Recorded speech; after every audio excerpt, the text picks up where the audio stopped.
Yes. Nubwo uri kugabanuka. Burya nta kirimo. None se riri. Uyimwiyegereza. Oya, njye ushaka ngo tubwire buri kimwe. Ariko dore n'iki cyiza.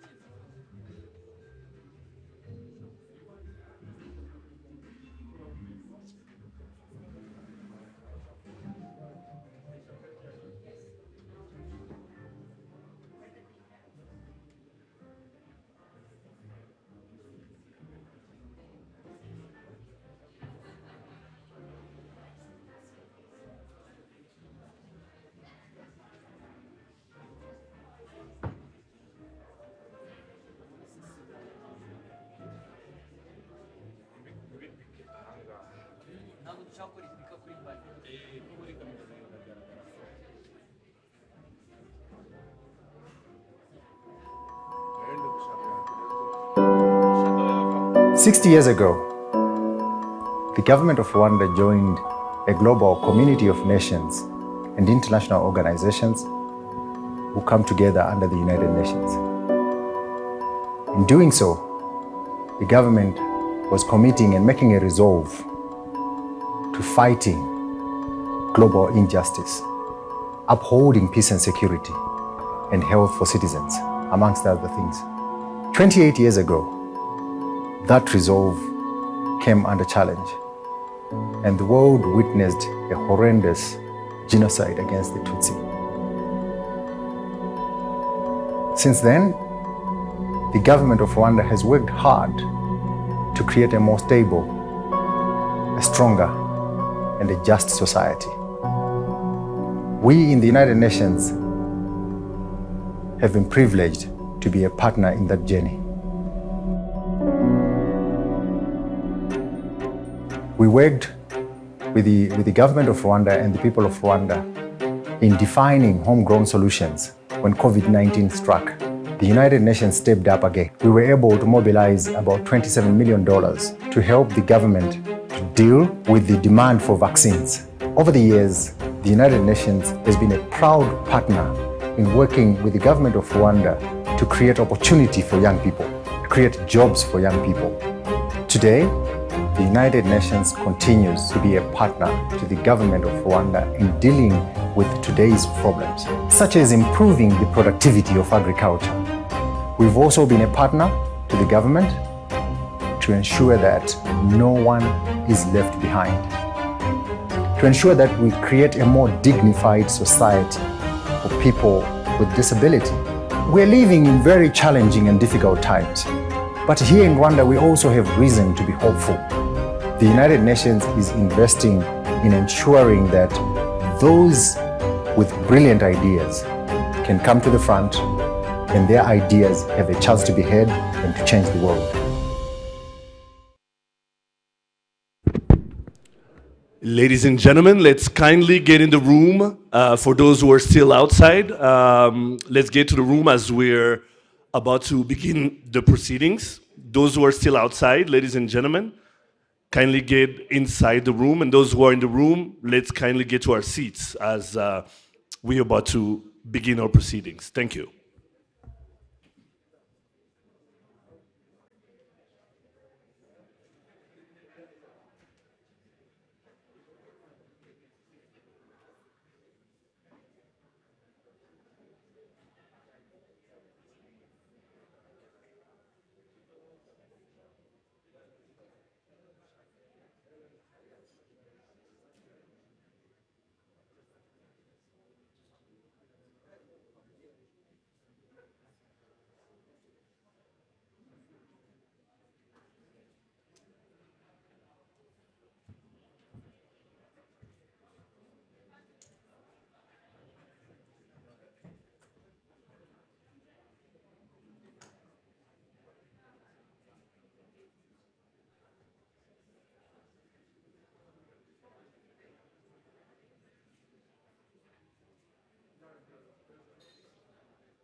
Ladies and gentlemen, for those who are still outside, let's please make our way to the room as we're about to begin the proceedings.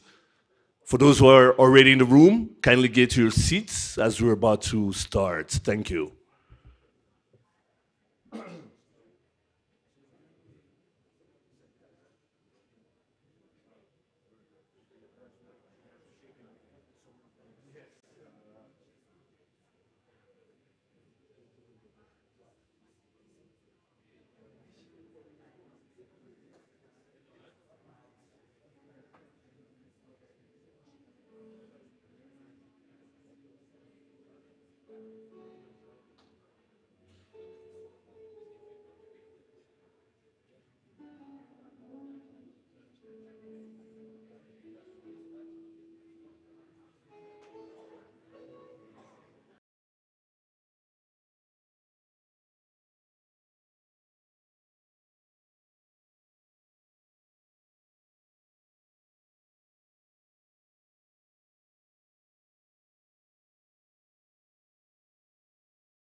Ladies and gentlemen, let's kindly get to our seats as we're about to begin. Thank you. Let's get to our seats as we're about to begin.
"60 years ago, the government of Rwanda joined a global community of nations and international organizations who come together under the United Nations. In doing so, the government was committing and making a resolve to fighting global injustice, upholding peace and security, and health for citizens, amongst other things. 28 years ago, that resolve came under challenge, and the world witnessed a horrendous genocide against the Tutsi. Since then, the government of Rwanda has worked hard to create a more stable, a stronger, and a just society. We in the United Nations have been privileged to be a partner in that journey. We worked with the government of Rwanda and the people of Rwanda in defining homegrown solutions when COVID-19 struck. The United Nations stepped up again. We were able to mobilize about $27 million to help the government to deal with the demand for vaccines. Over the years, the United Nations has been a proud partner in working with the government of Rwanda to create opportunity for young people, to create jobs for young people. Today, the United Nations continues to be a partner to the government of Rwanda in dealing with today's problems, such as improving the productivity of agriculture. We've also been a partner to the government to ensure that no one is left behind, to ensure that we create a more dignified society for people with disability. We're living in very challenging and difficult times, but here in Rwanda, we also have reason to be hopeful. The United Nations is investing in ensuring that those with brilliant ideas can come to the front and their ideas have a chance to be heard and to change the world.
Ladies and gentlemen, for those who are here in the room and those who are following us online, we're awaiting the arrival of our guest of honor, the Minister of Foreign Affairs, who should be here in no time. Kindly bear with us. We shall start in not too long. Thank you.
60 years ago, the government of Rwanda joined a global community of nations and international organizations who come together under the United Nations. In doing so, the government was committing and making a resolve to fighting global injustice, upholding peace and security, and health for citizens, amongst other things.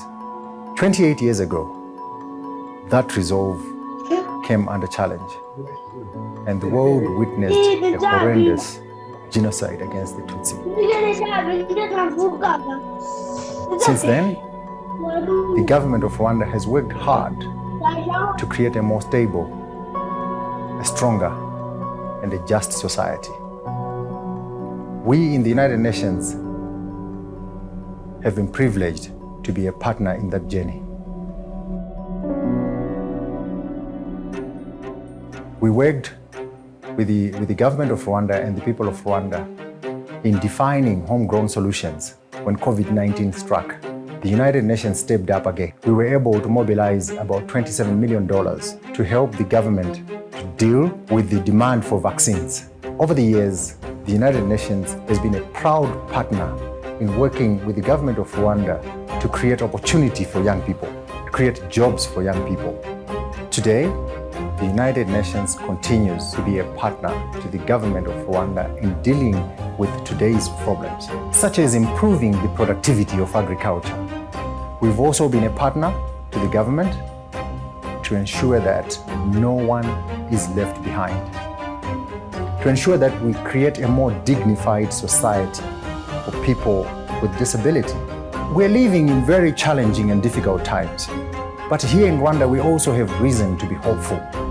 The United Nations is investing in ensuring that those with brilliant ideas can come to the front and their ideas have a chance to be heard and to change the world.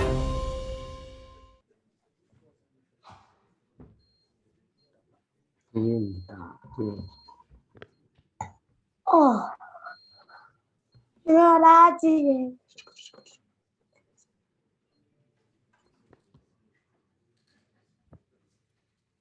Honorable Dr. Vincent Biruta, Minister of Foreign Affairs of the Republic of Rwanda, Mr. Maxwell Gomera, ad interim UN Resident Coordinator, Mr. Anders Berlin, Director of UN CDF, dear all ambassadors and high commissioners here present, all heads of diplomatic corps, all heads of missions, all senior government officials here present, dear all heads of United Nations agencies, all heads and representatives of civil society organizations, non-government organizations and the private sector, distinguished guests, ladies and gentlemen, good morning. You could be more energetic. I know it's Monday morning. Good morning. Now we're talking. All right. Welcome to the 60th anniversary of Rwanda in the United Nations. As you can see behind me, the tagline says, partnering for a better shared future for all. As we celebrate this milestone, we look back our shared history with its ups and downs, and we look forward to a fruitful future. My name is Regis Isheja. I'll be your Master of Ceremonies today. Now, Honorable Minister, with your permission, allow me to first give those who are here with us and those who are attending online a rundown of today's agenda, coupled with a few housekeeping announcements.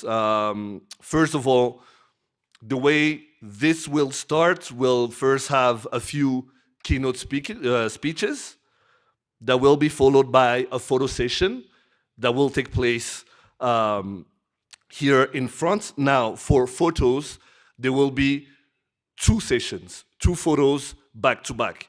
The first one will involve Honorable Minister Biruta, Ambassador Gatete, Mr. Maxwell Gomera, Sandra Ojiambo, who's the Assistant Secretary General and Chief Executive Officer of the United Nations Global Compact, plus all heads of United Nations, all heads of United Nations agencies, and Mr. Anders Berlin.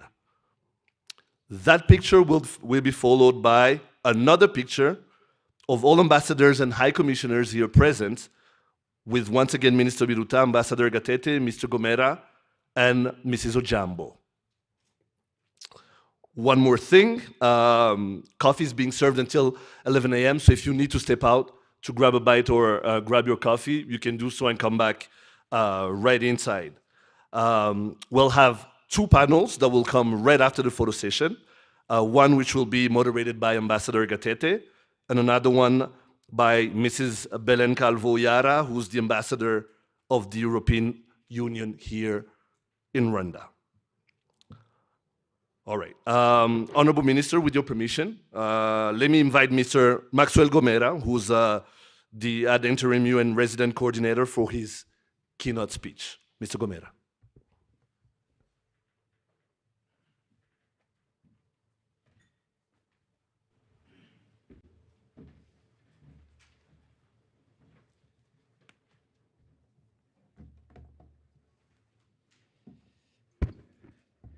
Mwaramutse.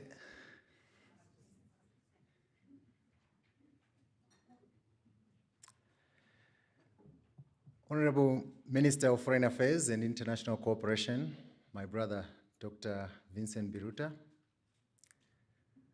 my brother and colleague, Ozonia, I know you are connected online, and I'm having to remind myself that I'm only ad interim here.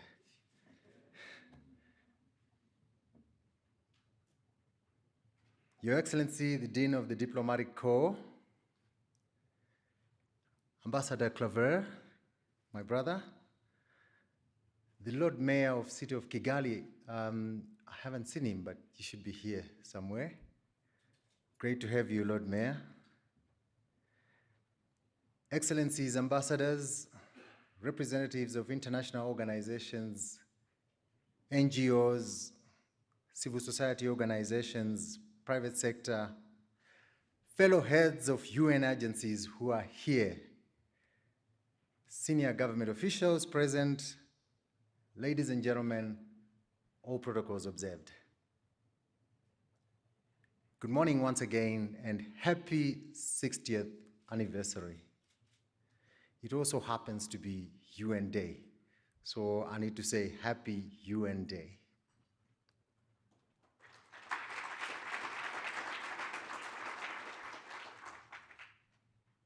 Honorable Minister, 60 years ago,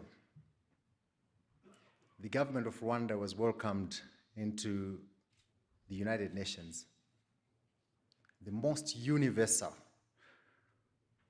organization of its kind, committed to solving global commons through mutual commitments, cooperation, and collaborative action. In doing so, the government was affirming its resolve to fight injustice, to uphold peace, security, and health for citizens, amongst other things. Honorable Minister, 28 years ago, that resolve came under serious challenge, and the world witnessed a horrendous genocide against the Tutsi. Recently, the UN Secretary General Antonio Guterres reflected on this time and on our failure as an international community to intervene, to prevent and to stop the genocide against the Tutsi.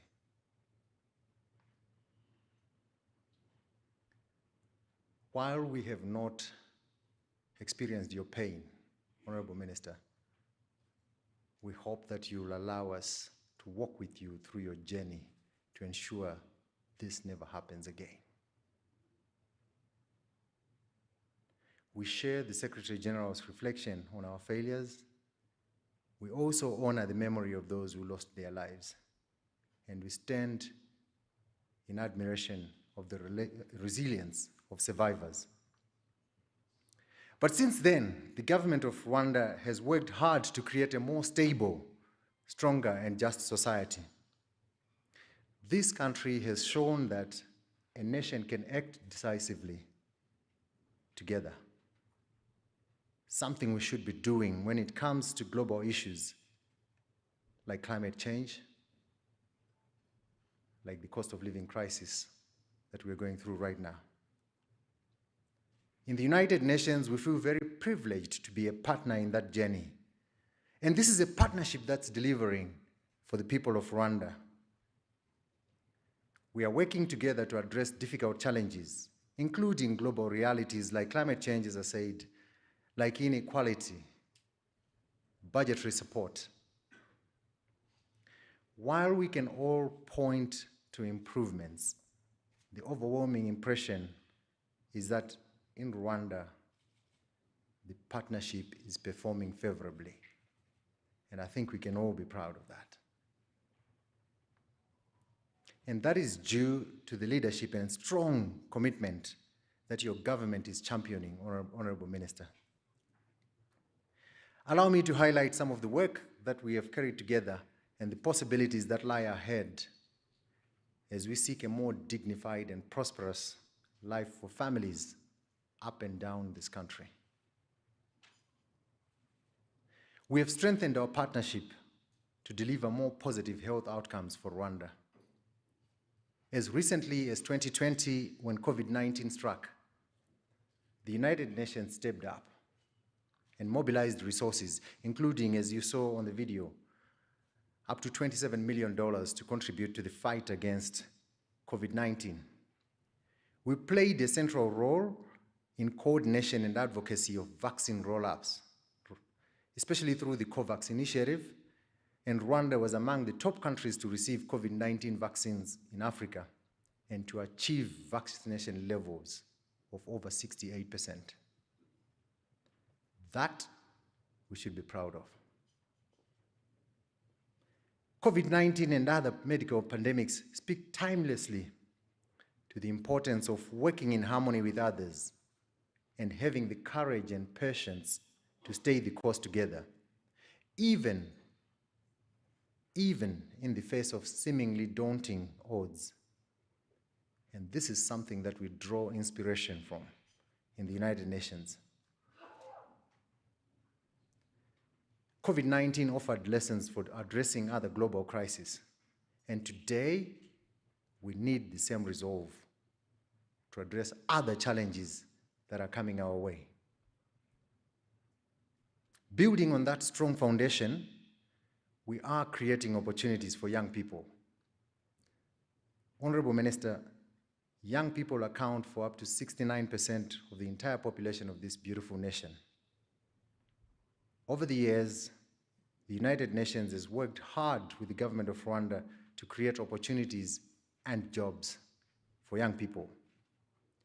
By way of example, we've worked as part of Generation Unlimited, iAccelerator, Youth Connect, Connected Girls, and many other initiatives that are creating opportunity for young people in this country. Honorable Minister, we are also currently working with several ministries, but especially the Ministry of ICT, to take full advantage of the digital revolution and to shape Rwanda's journey towards a digital future. We've worked with the Ministry of Justice to set up the integrated electronic case management system, thereby streamlining access to justice and reinforcing accountability across the system. That has become a benchmark for many countries around the world. And again, it is something that we can all be proud of. We've also worked with the government to develop many other platforms to enhance the health outcomes of Rwandans and to predict future trends. This includes electronic medical record systems, rapid SMS, monitoring for all health programs. Today, Honorable Minister, the United Nations continues to be a part of food systems. Much of this economy is dependent on agriculture. And the United Nations is working with your government to ensure better agronomic practices, better access to seeds, better access to technology that is needed to adapt agriculture to climate change, while growing more nutritious and abundant food supplies. We've also been a proud partner in ensuring a just and fair society. Together, we've worked to ensure gender parity through a particular focus on creating opportunities for women and girls and removing barriers to their progress. Today, Rwanda is proud to be one of only very few nations globally that have achieved gender parity, with about 60.3% of legislators being women. That is something we should be proud of. Some private sector companies that are operating in Rwanda have now also embarked on a process of achieving gender seal certification.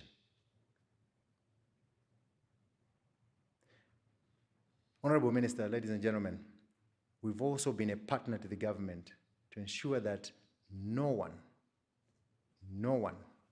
is left behind. This includes our support and collaboration through the Disability Platform.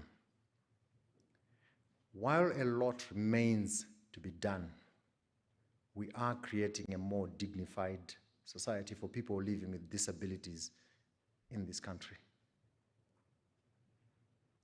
Looking ahead, Honorable Minister, together with our UN resident coordinator, Ozonia, who is connected from New York right now and could not join us physically, we are creating a committed UN country team and staff to continue to work with your government and other partners to innovate solutions while accelerating the implementation of your National Strategy for Transformation and Agenda 2030. We will do what it takes to be a partner of choice to the government and people of Rwanda in their development aspirations. Honorable Minister, Rwanda stands today as a powerful testament of human spirit's ability to heal even the deepest wounds and emerge from the darkest depths to rebuild a stronger society. Your country offers an example of how nations can act in a coordinated, collective fashion with greater sense of urgency towards achieving our global goals. Because it is only by collective action that governments can resolve global problems and achieve global self-interest, while also driving national economic growth. Happy 60th anniversary. Happy UN Day. Murakoze cyane.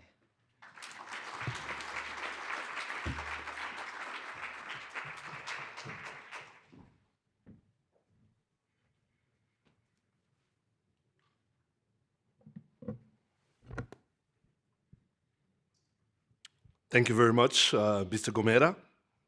Now, before the keynote address from our guest of honor, let's run a few photos that show the collaboration between the United Nations and the government of Rwanda, technical team.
Ladies and gentlemen, let me now invite, with his permission, the Minister of Foreign Affairs and Cooperation of the Republic of Rwanda, the Honorable Dr. Vincent Biruta, for his keynote address.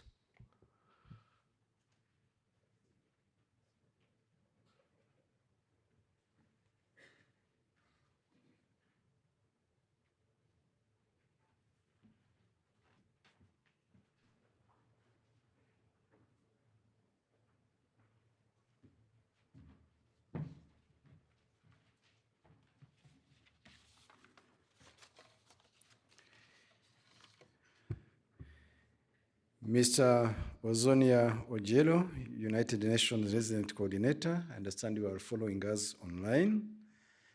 Mr. Maxwell Gomera, Acting UN Resident Coordinator. Your Excellencies, High Commissioners and Ambassadors, members of the Diplomatic Corps, distinguished guests, good morning and happy UN Day.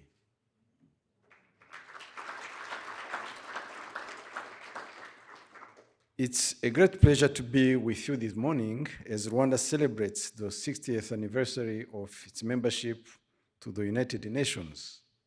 Indeed, 6 years ago, on 18th of September 1962, Rwanda was admitted to the United Nations family. Today's date, the UN Day, which marks the 77th anniversary of the entry into force of the United Nations Charter founding the United Nations Organization, was selected to highlight Rwanda's commitment to the spirit and values promoted by the Charter. We are therefore celebrating 60 years of shared history marked by painful experiences, but also success stories and lessons learned, which inspire our renewed partnership for a better and shared future for all. While we look firmly to the future together, we carry with us the failure of the international community and the United Nations to prevent or stop the genocide against the Tutsis in 1894, despite the early signs of its preparation and the presence of the United Nations Assistant Mission for Rwanda, UNAMIR, before and during the genocide. A few months after the genocide was stopped, on 8th November 1994, the Security Council established an international criminal tribunal for Rwanda with a mandate to prosecute and judge key genocide perpetrators. The ICTR rendered 62 convictions against 93 indictments and established major milestones, including being the first institution to recognize rape as a means of perpetrating genocide. We will continue to work with the UN in the judicial sector to restore the historical truth about the genocide committed against the Tutsi in Rwanda, for the genocide to never happen again, be it in Rwanda or in any other part of the world. And these will be based on the imperative of justice and the need for the recognition of responsibility. Distinguished guests, despite the difficult circumstances, we have learned from the past and have chosen to focus on the future and the good we can continue to accomplish, cooperating actively as members of the international community. Rwanda is now a united, dynamic, and ambitious nation, thanks to the determination of the Rwandan people, but also thanks to the partnership with the international community and the United Nations, which has taken a progressive path since the last 28 years. Indeed, over the past 20 years, the United Nations and its agencies have played a key role working alongside the Rwandans in the reconstruction and the socio-economic transformation of this country. Today's celebration is themed Partnering for a Better Shared Future for All, which shows the direction in which we want to continue taking our partnership with the UN over the next 6 years in sectors that impact the lives of our people and contribute to a better world.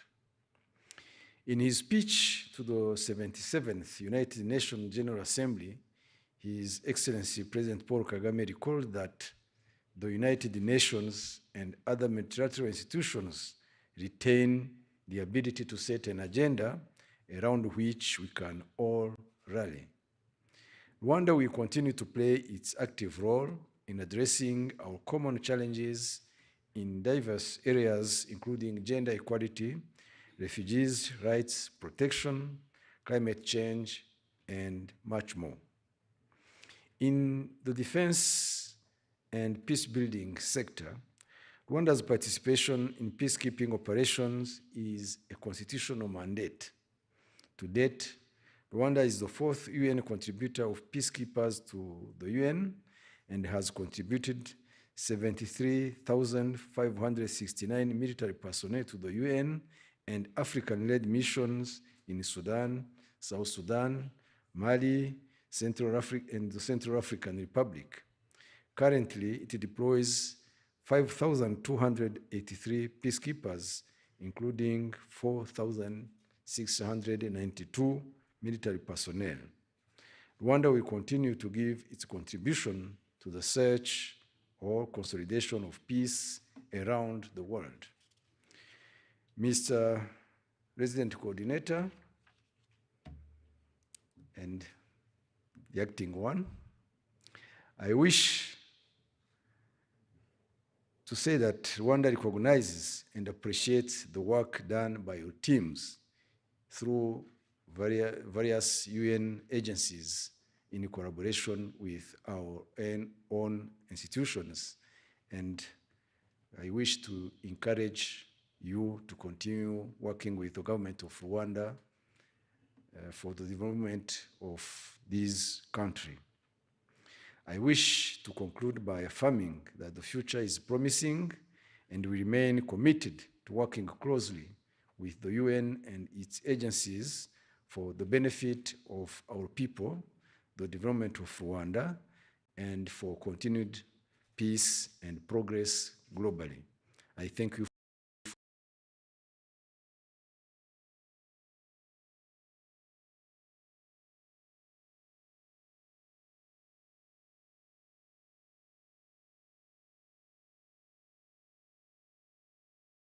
Mrs. San joined us, if she's here with us. Also, all United Nations heads of agencies, and Mr. Anders Berlin, Director of UNCDF. Could those esteemed guests kindly join us, please? Thank you. Photographers.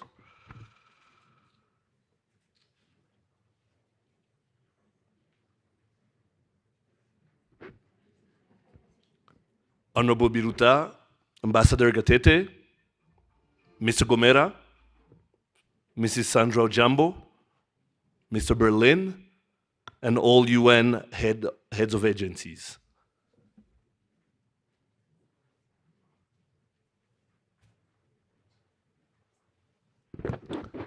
Photographers.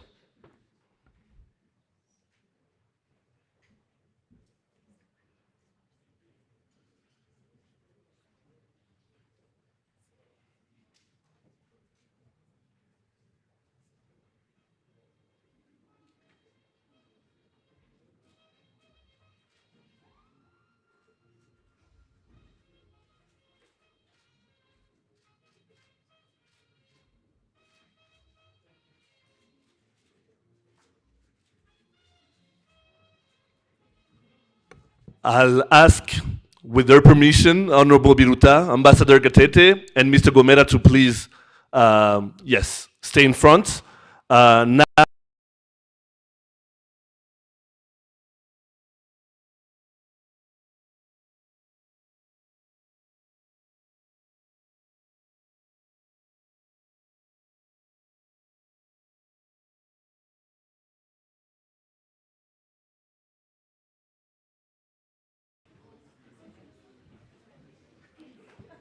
Yes. For some of us, let's please stand behind. Thank you.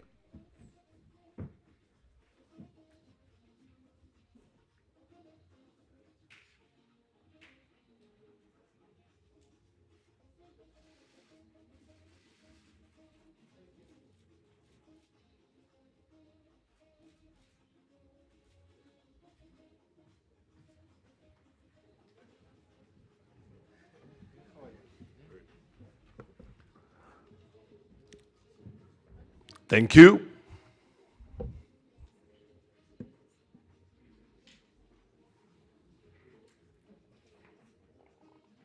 We'll now proceed to our first panel, which shall take about an hour. It's titled Rwanda's Development Trajectory. It will be moderated by Ambassador Claver Gatete, who's the permanent representative of Rwanda to the United Nations. Quickly, a biography of Ambassador Gatete.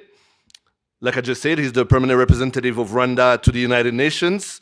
Prior to his appointment, he served as Minister of Infrastructure between 2018 and 2022. And as Minister of Finance and Economic Planning between 2013 and 2018. Ambassador Gatete also served as the governor of the National Bank of Rwanda between 2011 and 2013, having previously served as the deputy governor. From 2005 to 2009, Ambassador Gatete was Rwanda's ambassador to the UK, Ireland, and Iceland. Ambassador Gatete, the floor is yours. Thank you.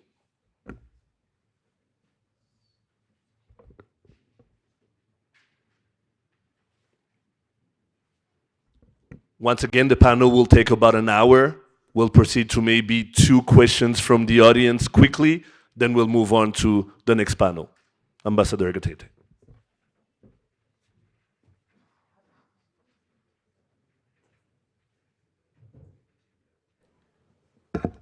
Yeah, thank you very much. I don't know who I'm moderating because I don't see the panelists. So,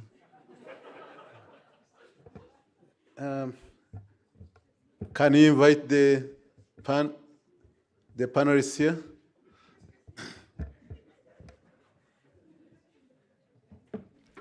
Very sorry about that. All right. First panelist will be Ambassador Christine Nkurikinka, who's the Chief Executive Officer of the Rwanda Cooperation Initiative.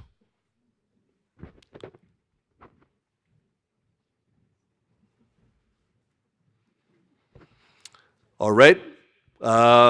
Next will be Mr. Leonard Rugwabiza, who's the Economic Advisor to the Minister of Finance and Economic Planning.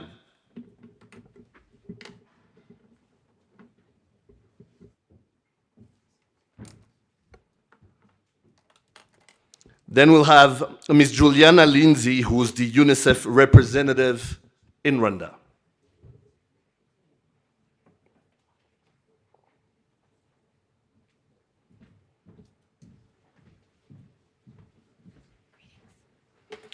We'll next have Professor Senet Fiseha, who's the Director of International Programs at the Susan Thompson Buffett Foundation, as well as Chief Advisor to the Director General of the World Health Organization.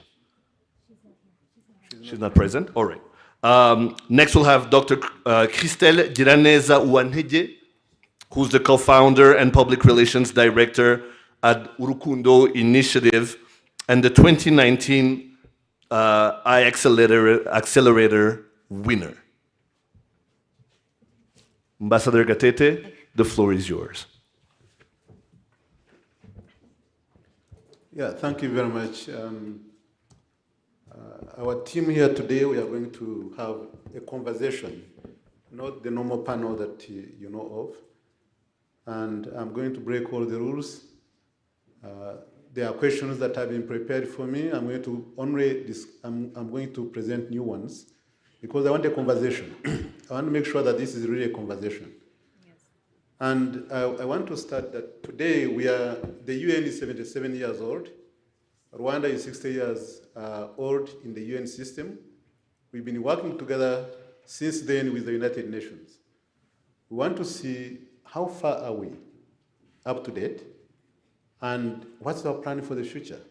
What's the hope for the Rwandans as we celebrate the 60 years anniversary of our being in the United Nations? These are distinguished panelists. As I said, I don't have to explain to them. I mean, I don't have to, I want them to be able to tell us really who they are. And of course, I'll start with Leonard because he's the only man here in the panel. Leonard, we've been together for a long time.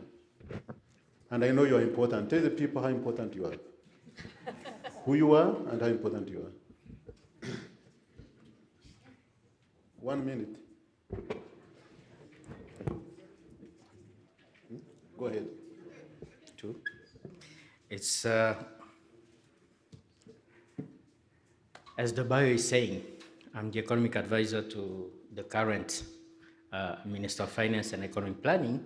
Actually, I was appointed by Ambassador Gatete as economic advisor to the minister. At the time, he was Minister of Finance. Yeah? So I didn't get the chance to work with him as an advisor, but I worked with him as the government chief economist and also as the Director General of National Planning before that. And before being Director General of National Planning, of course, I worked for 2 years with the African Development Bank. And I've been with the ministry like for the last 20 years because I joined actually in 2000, left 2 years for the ADB, but came back. So I've been, I think I've been doing everything in that ministry. Thank you very much. The time I left Minecofin, I think you are the only chief I left behind. Thank you. Ambassador? Thank you. I'm Christine Murikinga, the CEO of Rwanda Cooperation Initiative. Yes, prior to that, I was ambassador of Rwanda to Sweden, and before that, ambassador of Rwanda to Germany. I've been working basically in diplomacy all my career, I would say, in different positions. And it's a pleasure to be here today as we celebrate this milestone of 60 years of Rwanda at the UN. And I'm looking forward to the conversation we will have. It seems to be very interesting as we will be breaking many rules. Thank you so much. Thank you, Ambassador. Juliana, we're here in Rwanda here. The whole UN knows you, but not everyone. So tell us who you are and also what you intend to do. But just give us your introduction, and then we'll go the details later. Thank you very much, and it's a pleasure to be with you this morning. My name is Juliana Lindsay. I'm the UNICEF representative here in Rwanda. I've also worked with UNICEF in 5 other countries on the continent. Have enjoyed Recording it very in much. progress. I have a daughter who's 12, so I care about children, not just from a policy standpoint, but also from a personal, maternal standpoint. Thank you. Thank you very much, Christelle.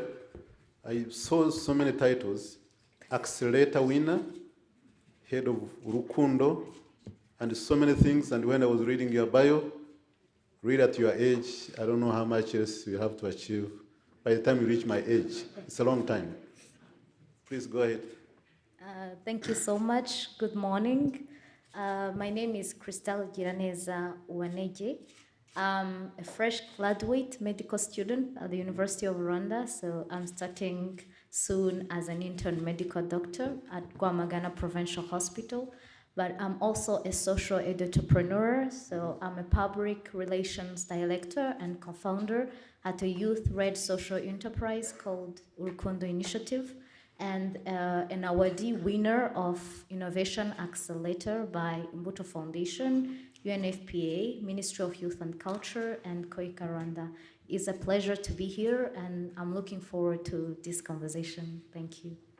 Yeah, thank you very, very much. Really, that makes you very important. So now let's start with Leonard Rugwabiza. Leonard Rugwabiza, the reason why they chose you to be here is because of who you are. You started with the Rwandan economy a long time ago, immediately after the genocide against the Tutsi. You were the chief economist. You went through the structural adjustment facility, the enhanced structural adjustment facility, the poverty reduction.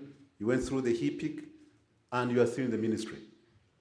I don't know how much else, I don't know who else can explain to us, in simple terms, where are we and where we intend to go.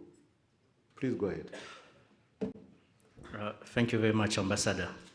I don't know, I had a presentation, a few slides, just so that people can have a good idea. Okay, that's very good. Since actually Maxwell in his speech already touched many of these things, so I will be very fast and only talk about the situation that we found in 1995 after the genocide against the Tutsis. We had lost more than 1 million lives. We had more than 3 million refugees, and many of them in neighboring countries, meaning instability, of course. At the time, the GDP per capita was around $146. Inflation was very high. We actually had to demonetize the Rwandan francs at the time because the people who had gone away in exile had left with all the banknotes. The infrastructure was dilapidated. More than 120,000 genocide suspects in prison. It meant that we needed actually to take care of them because they had right also. But at the same time, we had victims of genocide that couldn't even feed themselves, many of them. So we also needed to take care of that. We didn't have the capacity, the little capacity that we had in the country at the time. We had almost 80% of civil servants who didn't have university level. So that was senior 6 level. And so the truth was, we actually, everywhere you would look at, you would see it was a priority. So we needed to restart everything.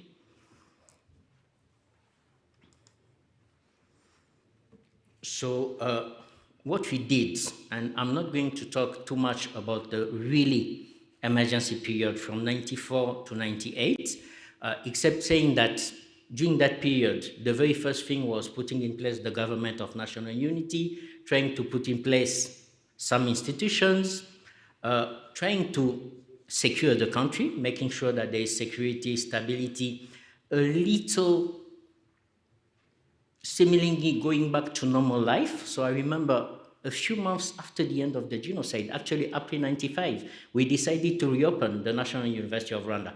At the time, that was only one university that we had, and it was in Butare, that is now Uye. We reopened the university with, as I'm telling you, 80% of civil servants had no university level. It actually meant that we didn't have the lecturers. So that was a big challenge. And I remember at the time, the United Nations, UNDP, actually had to pay the lecturers coming from all neighboring countries, Uganda, Kenya, DRC, Burundi, even from Canada. So that's the only way we could actually reopen the university at the time. And a good story about that university is that that year, we were able to actually graduate, that first year, 2,000 students, when for the university was created in 1963, so for the 30 years, the university only graduated 2,000 students. And that first year, we had the 2,000 student plus. So that's a very good example of how things were changing quite fast. 96, 97, 98. In 98, we decided to actually leave the post-conflict mindset and start thinking development.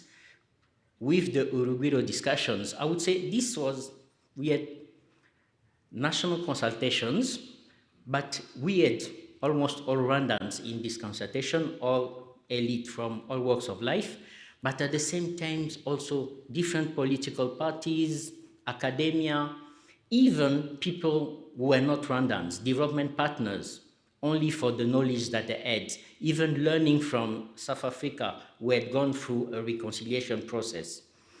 So the discussion was, recognizing the past, what is our reading of the past, but also what should we look at for the future. And I think this, what I would call the founding principle for nation building, have determined almost everything we have done afterwards for the last 28 years, I would say. So the very first one, the most important for us, was unity and reconciliation. That is the basis of everything that we do. Even if we had a development program that would divide Rwandans, we wouldn't implement that development program. So with unity reconciliation, we are also thinking that we needed no discrimination, but also a shared development, long-term development vision, citizen-centeredness and inclusiveness. And I'm talking about people with disability, with community engagement, I'm talking about decentralization, I'm talking about even gender equality. And also, as people often ask us, what is your growth model? I would say even proper growth. Try to hurry up. Yes, so the rest, I think we've got zero tolerance to corruption, solidarity and agachiro, the Rwandan dignity and value of life, and the homegrown initiatives. So what has been achieved? Where are we today? I think, I believe that's Professor Collier that the first actually talked about Rwanda development hat-trick. It means we had very high growth, an average of 7.4% growth for the last, I would say, 21 years. And this is including the recession that we had in 2020. So it means that GDP actually that was $1.1 billion in 95 is now $11 billion. So that's 10 times. With 8% growth, it's normal. We reduced poverty and we did also reduce inequality. The latest figures we've got on poverty are actually 38% when we use the national poverty line. And of course, the economy, the structure of the economy is also changing from low value to high value. In terms of social progress, we actually achieved quite a lot. Almost all the MDGs were achieved, except from MDG 1. So in terms of maternal mortality, child mortality reduction, even financial inclusion, we reached 93% in 2020. I would say even the image of Rwanda has changed on the international scene. There is a time when many of the people, and I could say it without any doubt, many of the people in this room, the first time they heard about Rwanda, it was actually because of the genocide that happened in Rwanda. With time, the genocide against the Tutsi is still part of Rwandan story. It is part of Rwandan story, but I think the image has changed. Today, if you talk about Rwanda, it's not, the country where the genocide happened. It's also the country that is looking forward, that actually has hope in terms of development. And I think I will actually maybe take this as my last by one slide.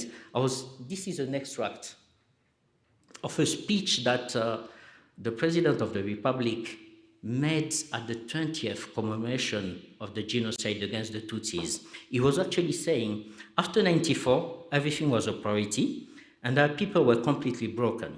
But we made three fundamental choices that guide us to this day. One, we chose to stay together. Two, we chose to be accountable to ourselves. And three, we chose to think big. I think nobody could say it better than that. When the refugees came home, we are choosing to be together. When we released genocide suspect in anticipation of Gachacha, we are choosing to be together. And so on. When we decentralize power and decision-making, we are being accountable. When we award scholarship and appoint public servants based on merit without discrimination, we are being accountable. Something, when we invest in a broadband network that reaches all our 30 districts, we were thinking Rwanda, a developed country. And this is from some work that we did with the World Bank also. We picked six pillars: human capital, competitive private sector, trade and regional integration. Again, modern agriculture and food sector is very important for us because we still have majority of our population living from agriculture, efficient and accountable institution, and urbanization. I think this is where we are going. Thank you very much, really, for this quick summary. Just a follow-up question. You've really told us 94, 95, everything was almost destroyed. The institutions were destroyed. The economy had declined by half. Poverty was at 78%. Inflation at 64%. It cannot get worse than that. And from that time, there has been development all the way. Almost an average of actually 8% if we exclude the 2020 period up to 2019. We're still doing very well. There must have been some pillars which have indicated at the end that are really supporting us, because for poverty levels to bring it from 78% to 38%, it's not easy. And I know 5 years ago, there were 1 million people who were actually graduated from the poverty levels, which was a big success. When we are designing the Vision 2020, we also had a vision for the IT, for the technology to support the entire economy. And the first 5 years was to sensitize the people after 2020. Another 5 years was to install the broadband infrastructure throughout the whole country. And after that, it was supposed to benefit almost the entire economy. That's why in government, they are connected. In several governance institutions, as mentioned before, in the judiciary and also other systems. Also, the IT has had a role into that, the health sector, the education, the financial sector. How is that one reflected in the current development process in terms of supporting our economy? We know that the economy is still led by the service sector, but how has that one contributed to that? So in terms, I would say, in terms of the participation of technology and especially ICT to, it is in all the sectors, as you are pointing out. Some of the examples you actually gave them, but I think it's, if you look at financial inclusion, how do you pass from, we were at 42% in 2008, we are now at 93% of financially included people. This is because of technology. This is mainly, I would say, even the mobile telephone. The second thing is, one example that I could give is the e-government. All the services government today, you want to ask for a passport, you want to ask for an ID, everything you are trying to engage government for, you actually can do it through a website. So e-government has become a reality for us. But this was even very important during the COVID pandemic because it allows us business continuity. So it's not only, when you look at the contribution of IT today in the economy, it's 3%. It used to be 0%, it's only 3% today. But if you look at the contribution through the different sectors, that's where you actually see that it was very important. I'm even, thinking about in the health sector, we use drones to distribute bloods, in different health centers. We also, during the COVID pandemic, again, we were using robots in treatment centers. So technology has actually more and more, I can't say that we have been able to take all the benefits of technology, but through the different plan, we actually are seeing technology becoming more and more a part of our everyday life and actually participating to the growth of the economy. Thank you very much. That's why the President of the Republic is the chair of the Broadband Commission. That's the importance he's given, and he's serving all the Rwandans and the entire economy. Let's go to Juliana. Really, some of the issues that are beneficiaries of the development process is the education sector, is the health sector, and of course, the social sector. We want you to tell us where we stand today, because we've been working together as a team with the United Nations and with Rwanda and all the institutions that are, of course, that are relevant to that. We want you to tell us the story where we stand today. Thank you, Ambassador. So I think one of the key messages, of course, is incredible progress. You saw the slide from Leonard on the social progress. And we can see that from a situation where hardly any children were going to school and the university was closed, we now have over 90% of the 7 to 15-year-olds in school, attending school, which is fantastic. We see that vaccination rates, independent of COVID, but even for children, for measles, et cetera, that vaccination rates are very, very high. And we know that child mortality has come down significantly. It used to be well over 100, and now it's around 50, which is a significant improvement. The one thing I would note that we need to think about going forward is that many of these incredible advances took place between, say, 2000 and 2010. And since 2010, the incredible improvement has been a little bit slower, which is normal, right? When you have such a terrible situation, then it's easy to solve problems with relatively simple solutions, like vaccinations for children, for example. Now we're in a situation, to Rwanda's great credit, where in health, for example, the basic problems for children have been dealt with. And so now the solutions are more complicated because the problems are more complicated. It means that the baby that used to, if it was born a month or 6 weeks or 2 months premature, 20 years ago, we just lost that baby. But now that baby can survive. But the methods of getting that baby to survive are more complex. We need doctors who are more highly trained. We need equipment that is more sophisticated. So we need to then tap into these more sophisticated solutions. In social protection, you mentioned the social protection system as well. And we see here some really positive homegrown solutions. The 1 cow per family, the Gareha program, for example.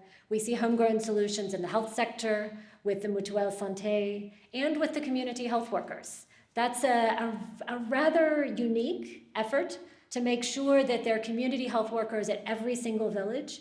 They've been trained, they have basic supplies, and that's a large part of the reason why child mortality has come down so substantially, and why maternal mortality in those first 10 years came down so substantially. So these are excellent practices that obviously need to be continued and refined, and I know Ambassador Christine will also probably talk about how they can be exported as well. Mm-hmm. Yeah, thank you very much. Let me just come back to you on the health sector. Yes, for education, you have universal education, primary and secondary school. We have universal health care, including Mutuelle Santé, as you mentioned. And you have been investing heavily, and that's why we are saying in these areas in the health sector, we are seeing the maternal mortality coming down significantly, the child mortality and everything else. It's because of the investment that has been put in. And of recent, the government has been investing in infrastructure with different hospitals, the top one and others also in the rural areas. I remember in the rural areas of recent, you saw the inauguration of Munini Hospital, Gatonde Hospital, Gatunda Hospital, Nyabikenye, in the rural areas. In addition to what you have in the city here, the King Faisal, which is going to be expanded, the Kanombe Hospital also, which is planned to be expanded, and also in Masaka area, it is the 3 centers together, Cancer Center, the Heart Center, and also the Teaching Hospital, in addition to the big hospital, the biggest that we anticipate, 1,200 beds. How do you see Rwanda becoming a future hub for health tourism?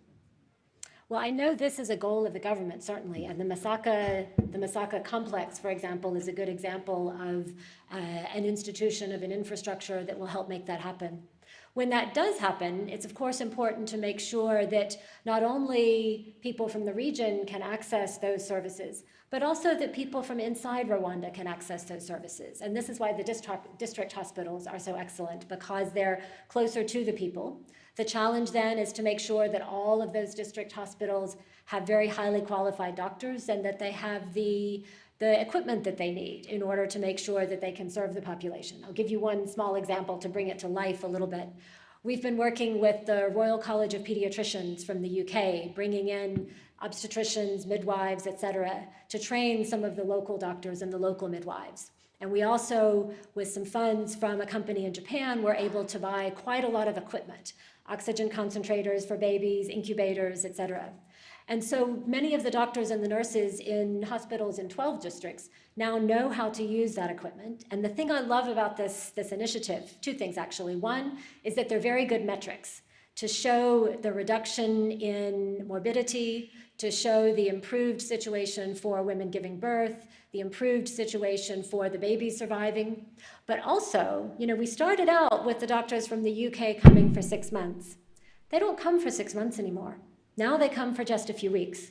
And the great thing is now the doctors from the Rwanda Pediatrics Association are the ones who are doing the mentoring for the other doctors in other parts of the country. So I think it's a very nice example of starting something with technical assistance from outside, but it doesn't stay that way forever. That's a short-term solution to then upskill the local doctors and midwives and nurses so that they can then take forward the mentoring, exactly as you say, into the districts, into the sectors, so that everyone has access to that service. Thank you very much. So we have the infrastructure from the referral hospital to the health posts close to the people. We have the community health workers, and the number is really kind of growing. How is the issues of the equipment and the capacity that we are seeing as the population grows and as the need grows? And we want to serve not only Rwandans, but also other people in the region. Well, we see government investing in quite a lot of equipment. You mentioned the Masaka complex. We know that there's more equipment coming into King Faisal. So we see that there are investments taking place. We see that there's training taking place to make sure that the doctors and the nurses have the ability to use the equipment. And this is something that's important to mention, I think, the nurses. We often think about doctors, who are absolutely critical, but I'm sure you will learn, Christelle, that you can have every bit of knowledge and the right equipment as the doctor, but if the nurse doesn't have the knowledge and the experience to support you, then the operation may not be successful. So it's very important to have both of those together, which I know the government is working on. Just before I go to the next panelist, you're also, as UNICEF this time, involved in a project on the technology in schools. How do you see the future of teaching for the future jobs? How do you see the role of technology playing a role into that? Very good question. The program that the ambassador is referring to is called GIGA, and it's an aim to get all of the schools in the country connected to the internet, not just here, but in other countries as well. It's a challenge to make sure that all of the schools have not only the internet connection, but that can't just be a 4G connection in the head teacher's office. It has to be proper fiber so that the entire school is connected. It can't just be a laptop for the head teacher and a couple of the other teachers. It has to be laptops or at least tablets for all of the children in the school, ultimately.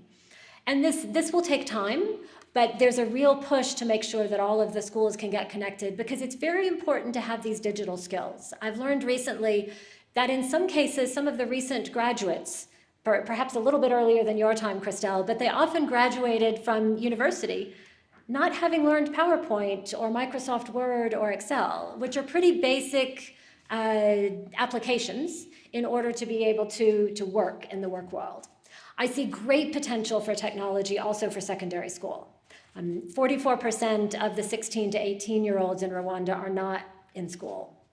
And they may not want to go back to school. This is not my number, by the way. This is a Ministry of Education figure. They may not want to go back to school. They may want to do other things. But if we can help them to get digital skills, if we can help them to learn basic bookkeeping or basic entrepreneurship through online methods at a youth center, even if it's just on their phone, that can expose entrepreneurial opportunities to them so that going forward they can take care of their families. Because ultimately the middle income goals, we need all of the children at least to get through secondary school. And the digital possibilities can be a big help with that. Thank you very much. Thank you very much, Juliana. I want to come to the ambassador now. Ambassador, when at the UN, everybody is asking me about the homegrown solutions. From South America to the Caribbeans, to the Eastern Europe, to everywhere. They ask you, say, you are doing something great in terms of the homegrown solutions. And there are so many initiatives going on. I know that in earlier days, in early 1990s, when we started, we had the big job in terms of really trying to address some of the issues, structuring the government.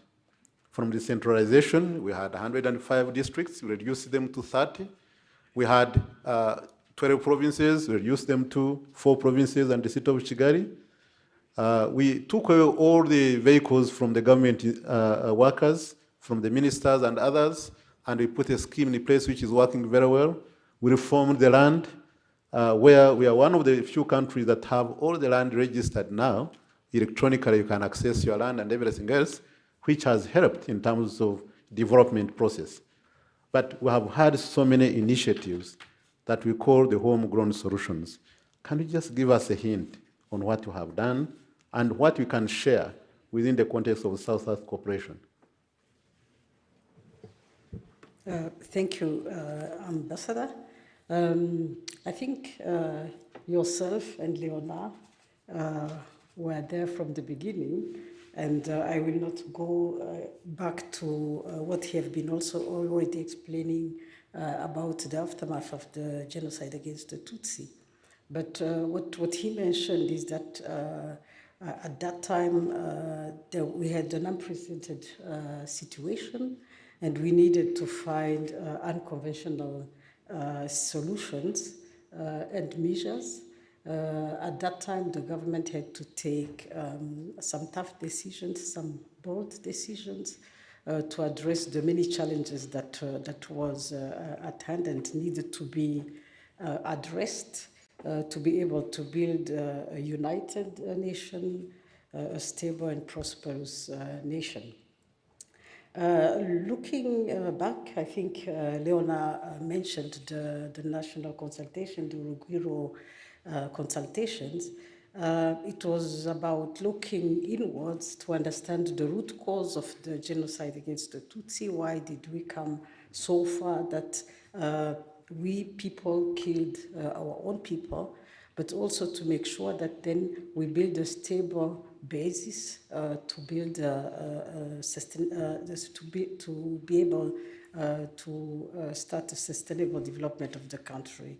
So looking inwards, this is where it was discovered, I would say, that we had so many values, good practices that were lost during colonial time, either banned or lost through colonialism. And it was decided to bring them back, to update them, of course, to the current situation the country was in, and to make it possible. So those are the homegrown initiatives. That's how they are called. They are rooted in our tradition and culture. And of course, it also had the, I would say, the advantage that the people can relate with those initiatives. If you bring an initiative, let's say, with a German word, or French word, or English word, they might not really relate with that. But if you say Giringa, if you say Mihigo, those are words they can really relate and relate with, and really be able also to implement them and to understand them. So we have a range of this kind of homegrown initiatives. It has been already mentioned. Giringa has been mentioned. I think you mentioned the Muganda, Leona. A very effective one is Imihigo, the performance contract. And those are some of the initiatives that have contributed to the development of the country, to the many achievements that we see today. Now, if we go in the area of multicultural diplomacy and cooperation, and talk about South-South cooperation. South-South cooperation, it means that countries from Global South work together to address issues and challenges they have. It has been implemented since many years, but in the last 10 years, it has been gaining more and more importance in the area of cooperation. I hope I will be not too long, but... No, just briefly. Yes, just briefly. So in the area of South-South cooperation, and this is what we do at Rwanda Cooperation Initiative, is to share knowledge, to make knowledge accessible.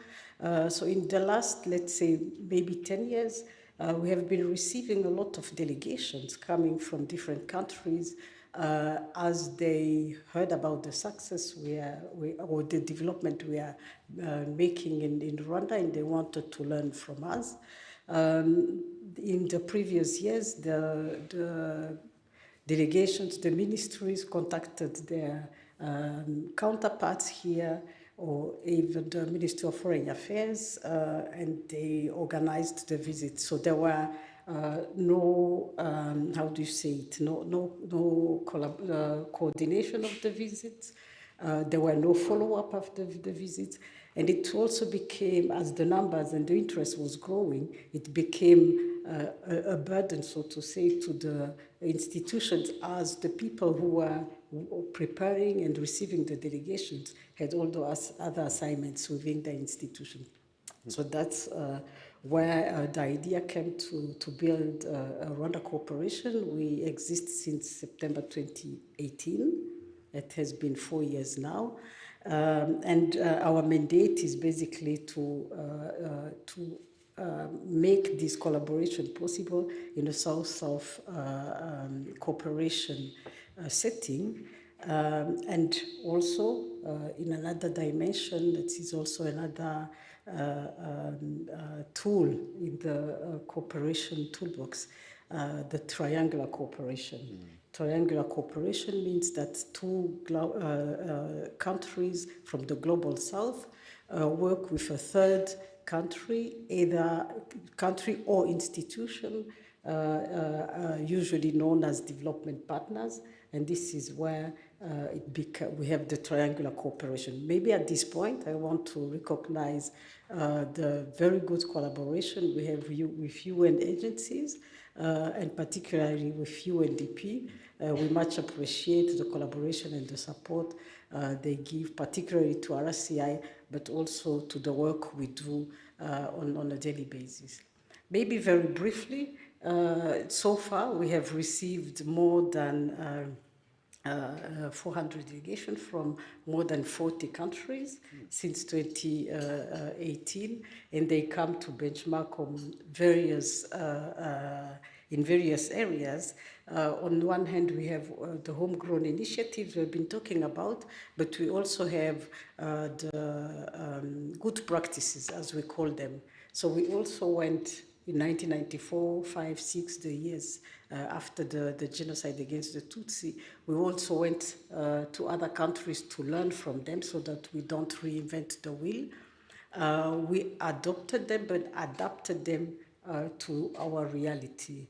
And today we have countries that are coming back. We have learned from them some 15, 20 years ago, but today they come to learn from us, sometimes in the same area as we developed faster and found other solutions that they could learn from us. And maybe a last word. Yep. What I like to say also is we have people coming and delegations coming to learn from us, but it doesn't mean that we are already where we want to go. We know we have a vision 2050. We also it's learning from each other. So they come to learn from us, but we also learn from them and identify also areas where we can learn from them and improve whatever we have. Oh, thank you very much, Ambassador. Your work is so important to the United Nations, where we want to share South-South cooperation. I know in G77 plus China, I know in the least developed countries, they're all asking for this kind of information. So these things, don't take them for granted. We know that initially we are seeing it from where we go and, of course, learn from others. I myself led a team to Tanzania to learn. And when we developed, they came back to learn from us. So this is something that was very, very useful. Imihigo is so important. It is so important because it is a tool for the country to function. The Girinka program, which has benefited the poor, as you mentioned, is extremely important. For the Umuganda, we are starting soon the Umuganda with UN, with the Secretary General, with the Mayor of the City of New York. We are planning for that Umuganda to start also in New York to make sure that that work where the community is working can take root. So it's also very important. The one area that is very, very critical, the Integrated Financial Management System, the IFMIS, which really, one payment structure from procurement up to the last payment is something that has helped us and also that is helping many other countries to see in terms of accountability, transparency is very, very important in terms of contribution. So really what you have done is something that we need to compile, we need to learn from each other, we continue to learn from each other because the circumstances are different from many countries. Now, let me go to our most, but please go ahead and say something. Thank you, Ambassador. As you mentioned, the integrated financial management system, maybe I can also add that we don't only receive delegations and take them around, we also make follow-up. And also provide training or technical assistance as Rwanda Corporation. We don't have all the expertise in our institutions, but being a government institution, we have access to all expertise, being it in ministries, in non-government organizations, civil society, and even the private sector. And afterwards, we implement different projects with other countries. We forge partnerships, also responding to SDG 17. We forge partnerships and also really in the spirit of building a better world for all, starting with our own countries, but also globally. No, this is a very important contribution to UN membership. And I hope that you're also including the peacekeepers. We are number one in terms of women peacekeepers, just in the whole world. And at the same time, the way our peacekeepers undertake the work is beyond the United Nations mandate, where they go and, of course, interact with ordinary people. They build schools, they build housing, they provide solar energy, they also provide the cooking material and everything else. So it's very, very important that we also include that one as one of the innovations. I know we are left with a few minutes. 5, and then we open the floor for 10 minutes? Definitely. Yes, so, yes, Christelle, you are the last because you are very important. You are the most important here, and you are the youngest. And you want to make sure that people like you who are innovative at your age really becomes a good example for the youth for the future. There are issues, the issues of today are different from the issues of our time. And that's why you can undertake so many things at the same time. Being a medical doctor, being an innovator, being an example. But we are having a youth that is trying to be innovative. Just tell us how you see the youth for the future and what do you think that can change. So thank you so much, Ambassador, for your question. So because I'm left with 5 minutes, I'm going to use them like back in medical school, they could tell us to do oral examination in 5 minutes and it's a whole bunch of information. So I'm going to try. But before I answer your question, there are some statistics that I want to share with you, which pushed me as a young person to also contribute to solving some alarming health challenges that the government of Rwanda is trying to work on and that young people are also facing. So annually, 21 million girls aged 15 to 19 years in developing regions, Rwanda inclusive, become pregnant, and 12 million of them give birth. As if that's not enough, mental health issues, HIV/AIDS, and sexually transmitted infection prevails in sub-Saharan Africa.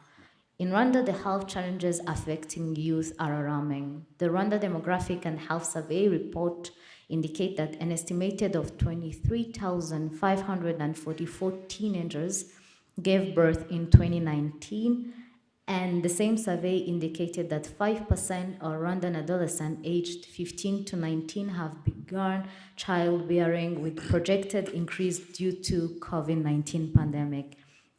And as a young person and as like a fresh graduate from medical school, I looked at these statistics and I was like, is studying theory in medical school and keeping them for myself like what I can do as a young Rwandan person, or I should actually help my youngsters with the knowledge that I was privileged to get from school. So that's how I, together with my team of medical students, we founded in 2019 Urukundo Initiative. So it is a youth-led social enterprise. So back in the medical school, I was in many student associations. It was easy for me to just found it as a non-governmental organization. But I was like, Crystal, do you really want to be a grant entrepreneur, or you just want to be like someone who is independent, who can help the government of Rwanda and also your young sisters and brothers by addressing these health challenges, but also grow as a person, as a young person, and also give job opportunities to other young people. So continuing with the statistics, the UNFPA reports that 1 in 5 Rwandan girls get pregnant and start childbearing before the age of 19. So all these statistics made me think of what I can do as a young person. And that's how at Rukundo Initiative we do prey-based learning, and we came up with an innovation, which is Urukundo Life Skill board game. And that tool that we came up was for parents to have an educational tool that can help them create a bond with children and talk about matters which are sensitive. So sexual and reproductive health and mental health. And believe me, those are connected, because I can think of these young girls who become pregnant and their future is jeopardized. So to answer your question, what is my vision for Rwanda? So my vision for Rwanda is to see young people as myself contribute to the economic growth of the country, and also partner together and use their potential and skills to come up with the technological innovations, as you are saying, and different solutions to actually address matters like climate change, health challenges like sexual and reproductive health and mental health. Because I believe if we have a healthy body, then we can also even contribute to the development of our country. And I dream of a country where different generations come together and find solutions, and also have discussions like the one that we are having right now. If you asked me 2 years ago if I was thinking of myself sitting here with UN agencies and high commissions and ambassadors talking about matters which are dear to me, I will tell you no. I'll tell you that I believe I'll be just a medical doctor in the hospital. But I don't think that's what young people are. We are not dot points, we are comers. So we can do a lot and we can contribute a lot. Thank you. Thank you so much. Really, really appreciate it. This is very inspiring. And we hope that the young people who are, of course, the future today and the future tomorrow, are really following your footsteps so that they can think, given that the government has provided the environment for innovation, for thinking loud, for really understanding our problems and finding solutions for those. Now I think it is time to open up for the Q&A. Let's open the floor for about 5 to 6 minutes. Let's take 2 questions, then answer them at once. Do we have a microphone going around? Okay, all right. Raise your hand, just say your name and ask your questions.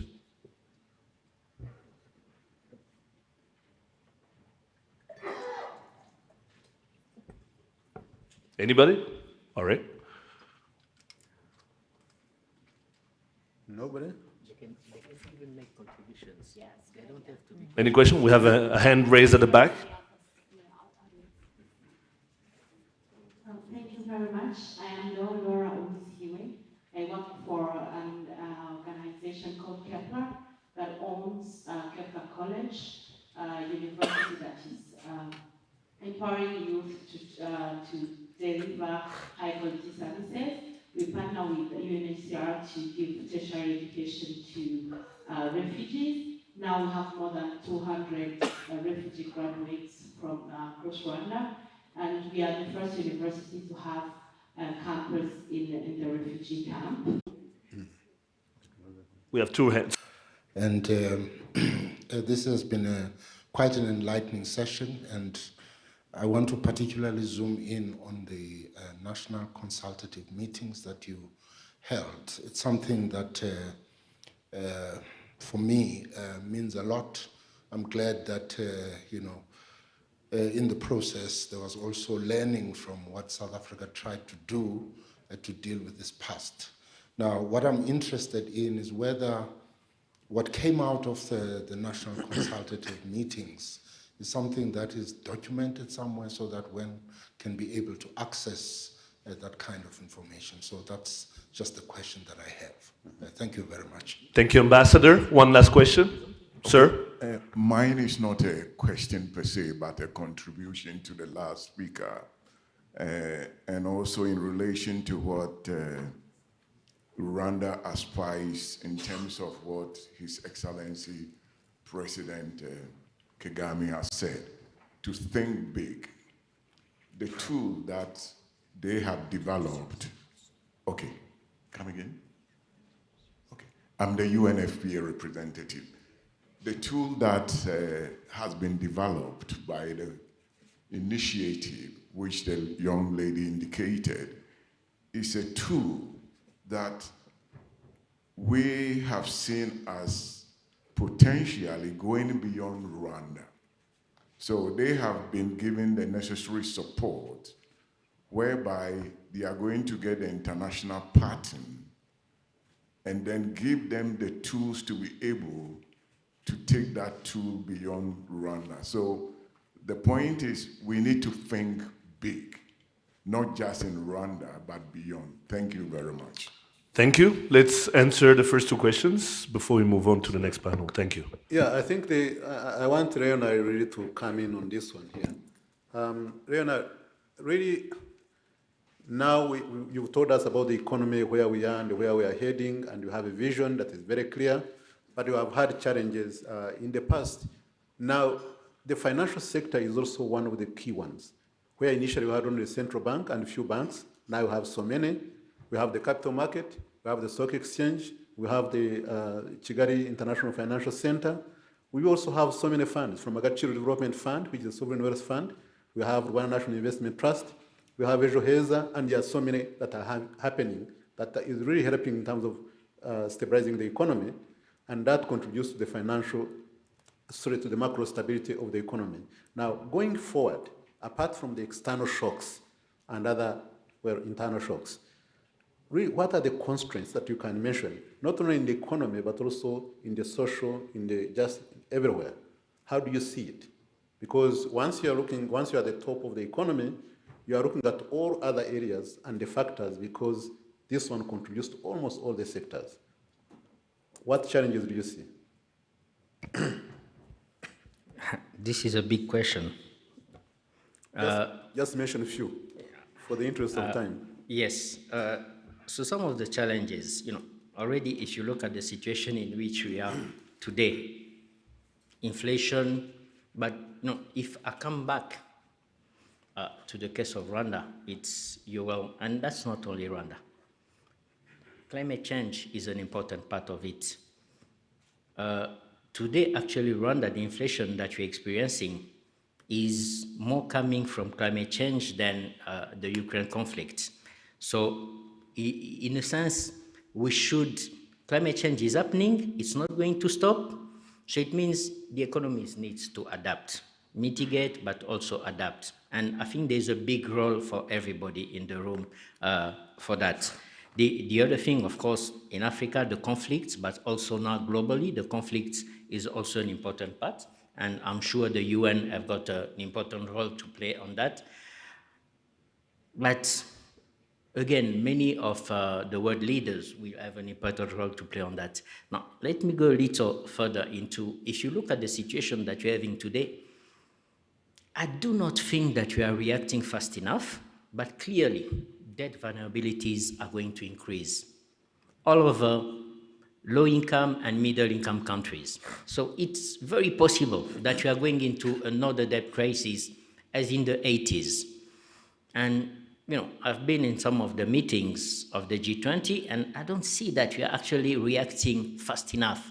We take measures, we make decisions, but at the end of the day, it takes years to implement them. If you only look at the common framework on debt treatment, it takes, we have been here for the last 2-3 years talking about it. Decision has been made, but you can't even say that Zambia has made a lot of progress or that Ethiopia or Chad have made a lot of progress. So I think we need to understand that the problems are happening a lot faster than in the past, and we need to act a lot faster. Not only make decisions that will take 5 years to implement, actually act a little faster. The other thing you were asking, like in Rwanda, some of the challenges that we will be experiencing is also, and I don't think it's Rwanda only, it's having a government that is not only a government, but a government that is versatile in the sense that you need to be able to adapt to different situations. So it's you need to be able to adapt, but also to change, to be flexible enough if you want, because it's not only the pandemic, but the shocks will keep happening, and I think we need not only to be prepared, but some of them will take us off guard. So we need to be flexible enough to change our strategy, even the course of, as long as we keep in view the same vision and the goal. I think that is going to be very important. The other thing that is going to be important, and it's also the social cohesion. I always tell people, unity and reconciliation is one of the strengths of Rwanda, but social cohesion in many countries is going to be the big challenge that they are going to face, especially when the crisis comes. It's going to be very difficult to manage the population. I think that's an important part that we need to take into account for the years to come also. Thank you very much. The social equation, the climate change, which is global, which everybody is working together to address, the issue of security globally, which also has an impact, the debt levels, especially after COVID, and also the energy crisis. Of course, the energy, for the debt, there is small room for almost everyone, which leads, of course, the inflation part, debt development, and all that. And the energy is becoming one of the big global issues that is also affecting many of the countries. We are also looking at the solution that you gave, adapting and creating resilience in so many sectors, especially the health sector and all other areas, to deal with the kind of shocks that we are seeing is very, very important. Thank you very much, Leonard.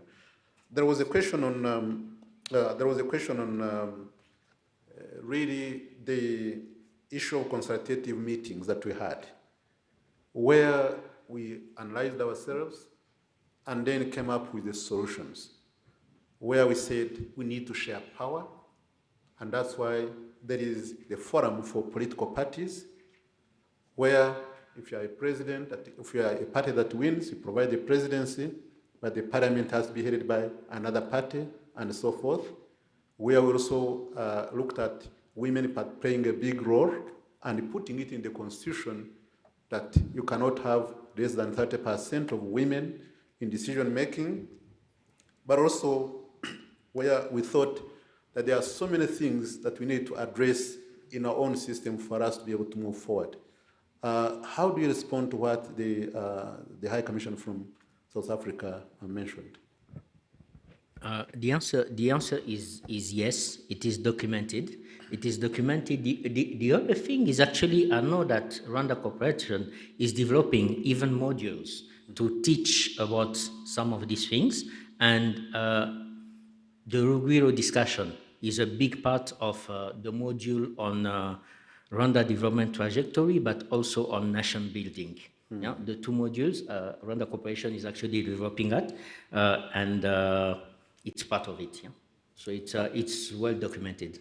Okay, thanks. You want to say something? Yes, I just wanted to offer to His Excellency the High Commissioner maybe to get in touch with us so that we can give him access to this information, but also see how we can organize an event where you can get more information about it. Thank you. Yes, Juliana, I can't leave you because in the UN, when you are debating, especially on gender, Rwanda always comes up all the time. And we know exactly where you are coming from. We know the constraints that you had, how we removed them and all that. And you keep coming number one in so many different things. So what would you have to say about it? Thank you. You know, I think everyone knows that Rwanda has done very well in terms of gender, especially in the parliament, in the cabinet. We're seeing higher percentages of mayors. I think 30% of the mayors are now women, which is very good. And many of the UN organizations have worked together with Rwanda since early days on this. I know UN Women has done many, many trainings. UNICEF looks at the girl child. UNDP looks at female entrepreneurs. WFP and FAO look at women farmers. There are all sorts of different examples. If I may, I just want to answer the young lady's questions about international organizations and how we work with the challenges very quickly. One of the wonderful things about the progress that Rwanda has made is that it challenges UN organizations to work differently. You know, 20 years ago, we were paying for teachers, we were delivering actual food, we were bringing in actual drugs, medicines that we were paying for. None of that happens today. And the reason it doesn't happen today is because Rwanda is capable and has demonstrated that it has strong IFMIS, government budgeting systems in place, so there are not concerns about budget support. And that challenges us to do exactly what Kwabena from UNFPA was explaining. Not funding the manufacturing of 100,000 of the board games, but rather linking the company to international patents and international distribution mechanisms. And I think that's really exciting because it challenges us to step up our game in the type of support that we provide. It's a lot easier just to give drugs and to give food, but it's better for Rwanda at the end of the day. Thank you very much. So go ahead. Ambassador, I just want to break the rules as you said from the beginning, and maybe have a question for our youngsters here, Christelle. She's talking about technology and all the use of the ICT. But I've also talked about the homegrown initiative, so meaning rooted in our culture and so on. So do you know our homegrown initiatives? How do you appreciate them? And do you see any way now looking into the future how we can combine those? And that will be the last one. Yes. So thank you so much for your question. So I believe that homemade initiatives are very, very important. And at Urukundo Initiative, we consider ourselves a homemade initiative as well. So we don't put aside that we are in digital age and there is technology. But when you are bringing a solution up in front for the Rwandan community, you don't have to forget that there is culture involved and you are dealing with a sensitive society. So, and you don't have to put them aside. So bringing a solution, you have to take everything into consideration. So what is a solution that you're bringing up front and making it homemade? It's very, very important. Like at Rukundo Initiative, when we made the board game, we made sure that we work with young people who are innovative, but in the country. And actually the tools that we have are homemade. So that is actually a picture that we want young people out there to actually believe in themselves and believe in homemade solution. So it's easier to go on social media and be attracted by, you know, what is in the outside world, but also believe in what you already have in your country is very, very important. So when we started our Turkun initiative, we started with iAccelerator, so Innovation Accelerator Program, which is our main mentor in Imbuto Foundation in collaboration with UNFPA, Ministry of Youth and Koika Rwanda. And that is one of the UN agencies. We were so inspired of how non-governmental institution, governmental institution, and UN agencies come together. I liked how our theme says partnering for a better and shared future for all, mean young people are included. And they believed in our potential and they sat and listened to us. And I think that is a very important thing that as young people we really appreciate when older and wiser people than us come and sit and listen to us. So homemade initiatives are important. We don't have to forget our culture and where we come from. Thank you. Thank you very much. Really, with that one, we really want to thank everybody here. We know that Rwanda will take UN seriously. Our president has been the chair of the Millennium Development Goals, the chair of the Broadband Commission. We participated in peacekeeping and we are playing a very leading role in that. And we know that in Rwanda, there is something that we have to take in terms of moving forward. The working unconventional way of doing things is very, very important for us. Innovation, you hear it many times, and homegrown solutions. Adapting to new changes is key. Also, creating resilience in so many sectors has become very important. The issue of gender equality is something that we keep on saying and working on to make sure that we have the equality that we need. We are also going to keep talking about the youth empowerment because they are the future. You cannot have a generation succeeding another generation without empowering the youth. It can't work.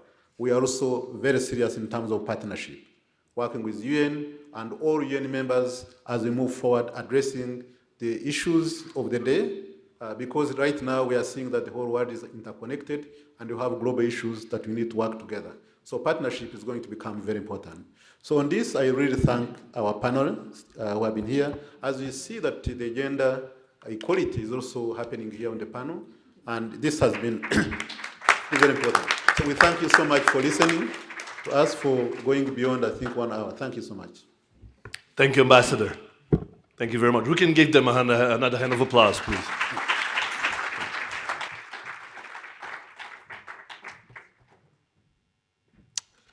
Thank you, Ambassador Gatete and his esteemed panelists.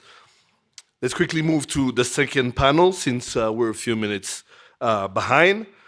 The second panel is titled Rwanda's Contribution to United Nations Peacekeeping and Peacebuilding Efforts. It will be moderated by Ms. Belén Calvo Yara, who's Ambassador of the European Union to Rwanda.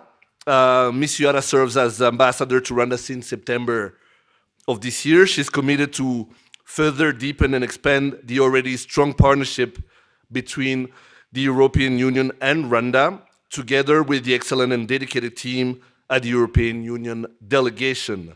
Ambassador Belén Calvo Yara is a European Union public servant since 2001. She served in the European Commission as the Director General of Development before joining the EU External Action Service in the EU delegations to Nigeria and ECOWAS, Liberia, and South Africa. Between 2020 and 2022, she was detached to the cabinet of the Spanish Minister of Foreign Affairs, European Union and Cooperation as Senior Advisor for Africa. She has worked over 20 years in Africa and with Africa, and she's eager to continue learning on this journey. Monsieur Uyara.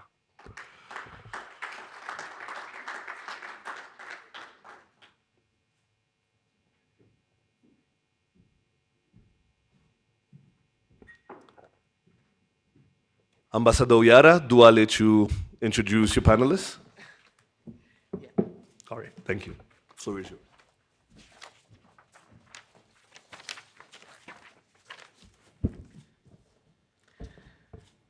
It really is a great honor and a pleasure to be here this morning and moderating this panel on the occasion of the celebrations of Rwanda's 60th anniversary in the UN. So I will be calling the panelists that will be joining me here this morning. It's a great a group of 4 panelists, all very experienced on peacekeeping and peace building in Rwanda, and I'm sure this is going to be a very stimulating debate. So I'm pleased to call the Brigadier General Jean-Baptiste Nguru-Wansanga, who is the head of peace support operations at the Rwanda Defense Force headquarters, who served as sector commander for the MINUSCA in the Central African Republic, and as chief of the Staff Ceasefire Commission for the African Union and UN hybrid operations in Darfur, Sudan, in two terms, 2013 and 2014, and previously in 2005 and 2007. So welcome.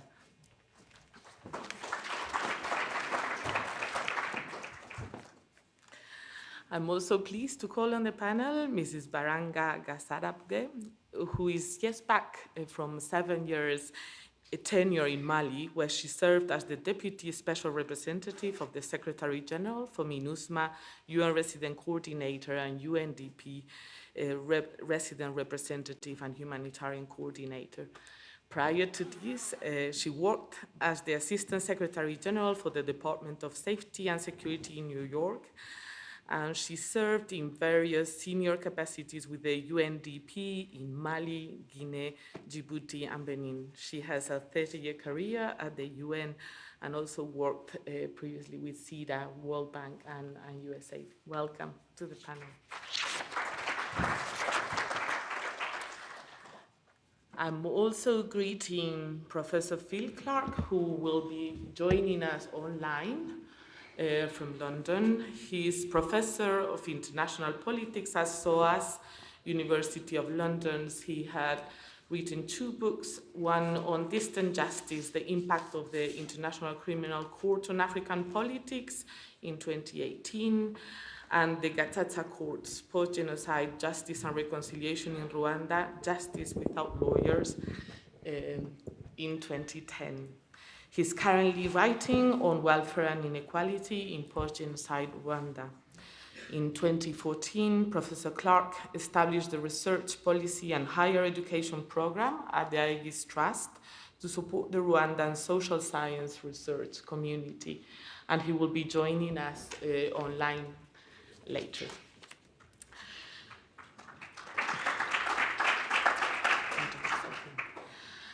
And our 4th panelist is Ms. Diana Ofona, who is a senior advisor to the Minister of Local Government of Rwanda.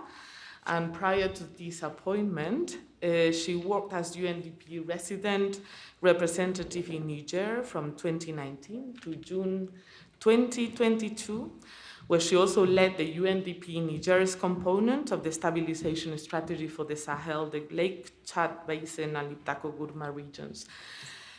She has also held several senior positions in the UN across the world, including here in Rwanda. She also has a 30-year work experience as leader and senior international development practitioner, and she's passionate about social transformation, and we will see it here today. So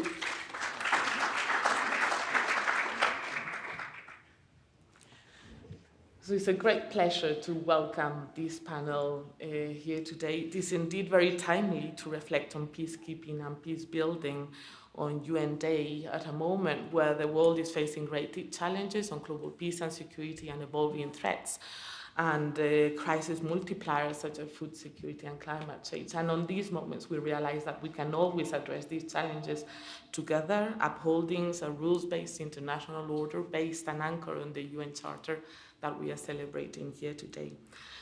So the panel this morning will highlight Rwanda's contribution to UN peacekeeping forces and more broadly, Rwanda's contribution to the holistic approach of peace building and the triple nexus of humanitarian development and peace. So we have very experienced voices that they're going to share peacekeeping, and peacekeeping is still today a vital tool for peace building. Minister Biruta reminded us that Rwanda is the 4th contributor to UN peacekeeping forces. It's mandated by its constitution to deploy peacekeeping and engage with communities, which is a rare and big value added. So based on your experience, Brigadier General, can you please share with us some reflections on the role of peacekeeping as a key contributor to peace building? Thank you, Ambassador. Keep pushing.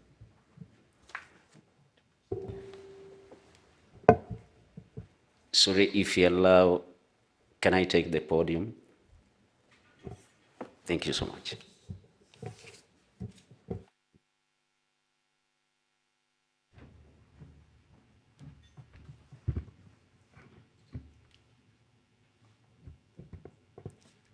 Good afternoon.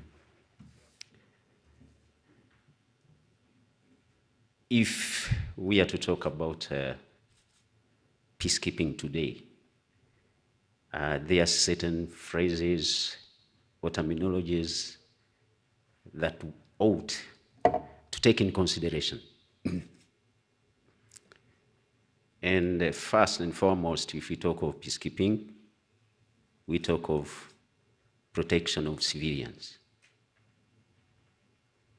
creation of a safe and conducive environment for all actors.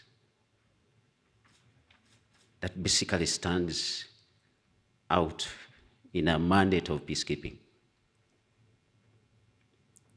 And on the other side is the integratedness and multidimensionalness of the environment under which we operate. In the process of peacekeeping, what do we do? What is our work? As I said, first and foremost is protection of civilians. Effective prevention of the conflict. Reduction of violence. Strengthening security. And engage in all processes and activities geared towards peace building. I would like to say that peace building, as we commonly refer to as a post activity or endeavor, from the experience I've gone through in the recent past, it's clear that peace building is part and parcel of peacekeeping. Therefore, the two are in support of each other.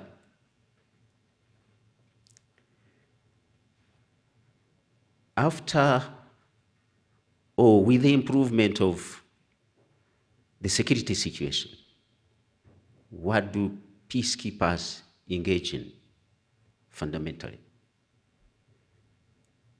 What peacekeepers engage in has to do with mediation, reconciliation, dialogue within communities, monitor human rights violations, child protection, and all that is associated with the multidimensional nature of peacekeeping we are involved in. In my recent past, as a sector commander in the Central African Republic, we have had to do a lot in relation to peace building, considering that on the security aspect, we are at a period that we can say we are in a safe environment that can support peace building efforts. Therefore, as my question stands, the role of peacekeeping as a contributor to long-term peace building, I would rather rephrase it and say, how much does peacekeeping contribute to peace building? And this will always be determined by how much you have been able to do in terms of creating the right environment for all actors. On the second part of my question, it has to do with Rwanda's peacekeeping work as relevant to peace building. When we talk of peace back here in Rwanda or peacekeeping, there are always vivid images that come across our minds. Just after the genocide in '94, the environment or the situation was that everybody, organizations, individuals were asking what happened, the why, and the how. To some, there were answers, to others, no answers. Their analysis, their deductions and conclusions. But what was the choice of Rwanda? Rwanda's choice was we should be part and parcel of peacekeeping.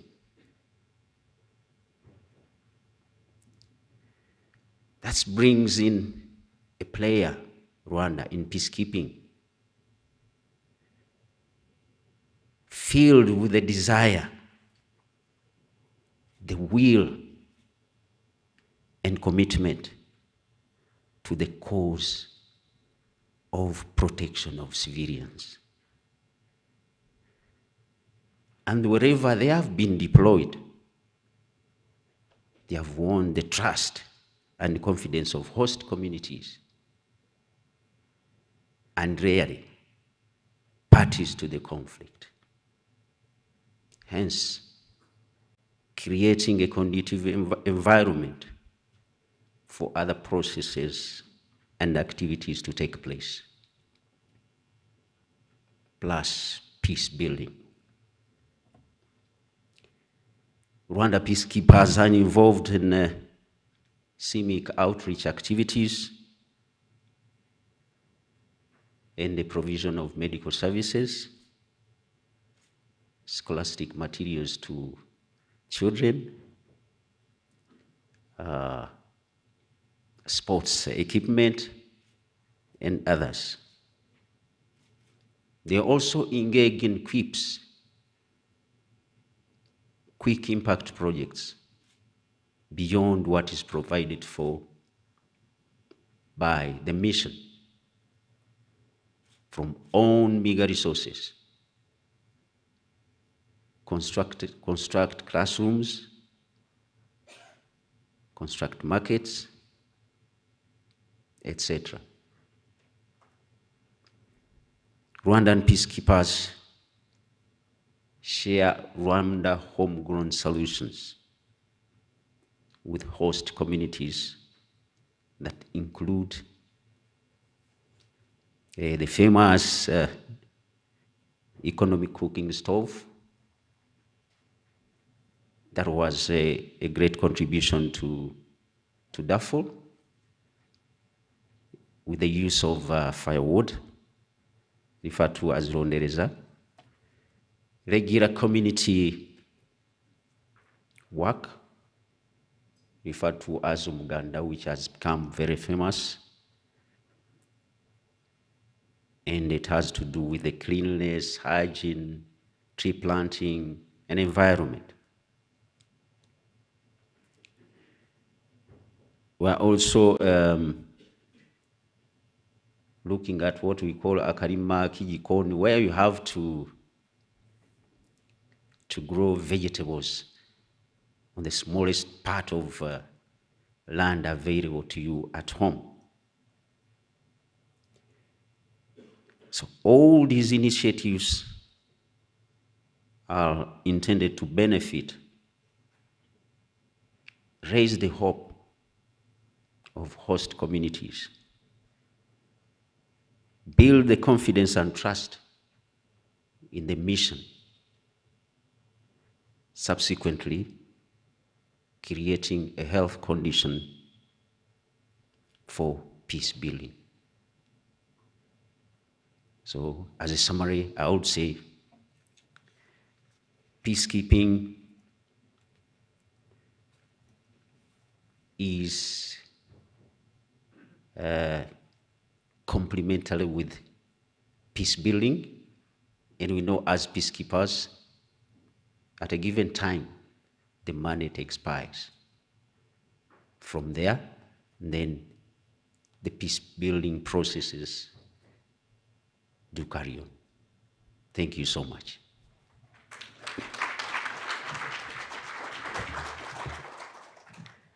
Thank you very much. Thank you very much, Brigadier General, for this presentation and for the choice of Rwanda and the commitment of Rwanda for peacekeeping and going a step further in engaging into creating peace-building conditions on the ground. So with this, I think I will move to our next panelist, Ms. Baranga Gasarabwe. And indeed, Rwanda's commitment to peace building also goes through, as the Brigadier General was saying, by sharing the homegrown solution, but always looking to solutions through dialogue and consensus, by bringing also women in key positions, in key decision-making situations, and by moving into the imperatives of national reconciliation. So with your experience in conflict countries, also can you share with us some of the elements of the uniqueness of Rwanda's approach to peace building? Thank you very much. And thank you to be invited here. It's a fantastic journey to see Rwanda, where we are today, and we have listened to the first panel. But let me just maybe, before talking about Rwanda, rephrase a little bit, where are we today on peace building, and what does it mean anyway? We are here with ambassador representing many countries, and I just remind us that in June 1945, the UN Charter was signed. And the UN Charter was signed after the Second War. And just one word, we the people of United Nations determined to save succeeding generation from the scourge of war, which twice in our lifetime has brought untold sorrow to mankind. And we are determined to peace and security. That was 1945. Today, we are debating the war of Ukraine and Russia. So we just said, did we have time to think as all nation about what does mean peace and what does mean sustainable peace, and to not have a scourge of war and the sorrow we are experiencing today? In those words, I think wherever I have been, I was always reminding in UN Day that today, what does mean really UN and the nation and the peace? The UN Secretary General Boutros Ghali in 1992 established Agenda for Peace. And that report was, one of the reports was talking about preventive diplomacy, peacemaking, peace building, and later on we talk about peacekeeping, because we find that the preventive diplomacy, peacemaking, negotiation, mediation was not working. At that time in the 90s, we were experiencing so many wars around the world. You remember the Balkans, East Timor, and all in Africa, most of Liberia, Sierra Leone, establishment of peacekeeping in Africa. And we went on Central African Republic, we went on Congo. And today we still have some peacekeepings, which is maybe established since maybe 20 years ago. So that means something is missing in peace building. Did you not talk about peacekeeping in the wars of Rwanda example? In those 90s, there's so many interesting examples. When I was working in Guinea, I remember I was talking about Liberia and Sierra Leone war. And we tried to look at all these wars, and we tried to see either peacekeeping or conflict which is not ending, what are the common cause or the causes in each country. And we find out that most of causes are different from different countries. And one of them, I think we go beyond and we look at inside and deeply on the history of a country. We look at the culture of a country. We look at what the main priority of that country can be: religion diversity, can be ethnicity, can be regionalization, can be socio-economic natural resources which are not disturbed equally. So those are some of the cause roots which we look at different countries we have been in, and we look at also how sometimes the discussion and dialogue is always there. The community are debating, the national authority are debating, but what fails to the point that we bring at Security Council the debate of peacekeeping? I'll give you two examples. I've been in Guinea and Mali. Guinea has been a wars, crisis, conflict, but one uniqueness I saw before coming to Rwanda, uniqueness, is that when we were thinking that we need peacekeeping because this is not going anywhere, we have lost many people, 4 regions, each region has a leader. They went together. They have a national dialogue. The 4 leaders have talked. The UN helped for that what you call the Caravane de la Paix. Along all this, to bring all together national debate, what is wrong with us? And at least really, this uniqueness of region, this uniqueness of leaders of region and the community has brought to avoid peacekeeping. We went now to the other countries like Mali, where I have been, before the peacekeeping and after peacekeeping. I saw that when I was living in Guinea, it's unique that sometimes you can ask you, which country would you like to work in? I say, no, close the door, Mali, because it was a country which has a diversity. Unbelievable. You have an Arab, you have a Tuareg, you have a Pearl, you have so many diversity. But they lived together for years. But however, there was one in the north which said, no, we are not feeling the richness of this country.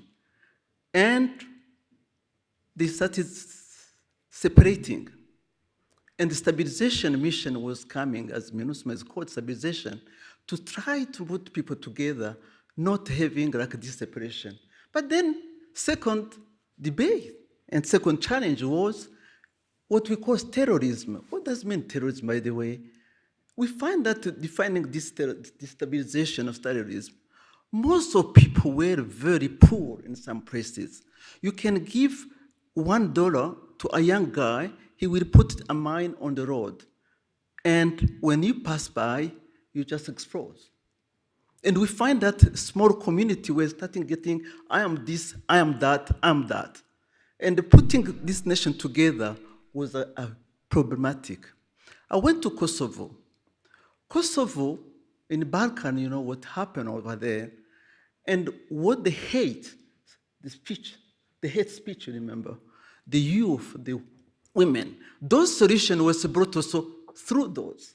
The media, the youth, the women were the solution, but part of also the root cause was different. So we can go on and on in different countries, but I come back now, why I give you this preamble, is because what we are asked, what's the peace building and the uniqueness in Rwanda, can be repeated elsewhere. I may say, I think the previous panel, I'm not going to go back again to what the panel said on home ground solution, but I think they show us when Rwandans get together of the genocide, And when they get this big meeting, I remember, and they came up with these 3 solutions, they went back inner, what we call inner culture, what we call the history of this country. By the way, before colonization, where were we? What Rwanda was meaning? We have a rich culture. We're now going to go back to those words. And when we talk agaciro, it's fantastic because it's dignity. It means that everybody has to have that dignity in yourself. And when you build yourself as a person who has a dignity, then you can move mountains, even though you have been wounded. Secondly, I think the policy comes, the sound policies comes up to that vision and the leadership. If we didn't have that, if we didn't have people who sound, where do we have to go? And these sound policies were around the people-centered, community-centered, because you are a leader, you have your government, but you have a community. And those community, they are the one who had machete. They are the one who killed each other. So I think there's a sound policy up and down. How do you meet together? Third, after the sound policy, you can have the best policies, implementation. How do you implement? Are they going to be the central power or the grassroots which is going to implement? And how do you find those two, that the money you have given to that grassroots level to implement those projects, how is going to be? The how is key, because that's where you have policies without corruption, zero corruption. And I think we still witness those policies. And last, I think when the community is doing everything, we still have poor people, we still have a struggle, and I think it has been seen in the statistics. It's consistent follow-up and implementation of those policies. And that means, again, the governance. The governance, we define it different ways, national governance, local governance, whatever you call it. But this consistency is the key of peace building. And I think the last word that we say, which remind me the UN Secretary General Hamajok, who passed away some years ago in the 60s. He says something, say, yes, building peace is not one size fits all. It's not a straitjacket, is that each country will find its way, its own solution, if you are serious to implement it. So I will conclude saying that Rwanda's uniqueness, in my view, is again, you choose to be who you are, going grounded on inner solution from yourself. I remember Ambassador Gatete said it. I remember coming here when Rwanda was challenged with own security, and even the partners saying, no, we cannot put money on security, and this military guy is what's gonna be. But that vision of securing the country is the solution today when you see all these conferences being done in Rwanda, because we are safe. Because in a country level, you feel safe. In what General said, you feel protected. The trust of trusting that the policeman, the military guy who's around you is protecting you. Because one of the biggest challenge still going on now in peacekeeping, protection of civilian. And I do think now, once we conclude on this, peacekeeping should be a mechanism of momentum, should not be the last solution. Peace building is the peace which is sustained. So you just come, you help people, you leave. When you are standing for 10, 20, 30 years, you are failing.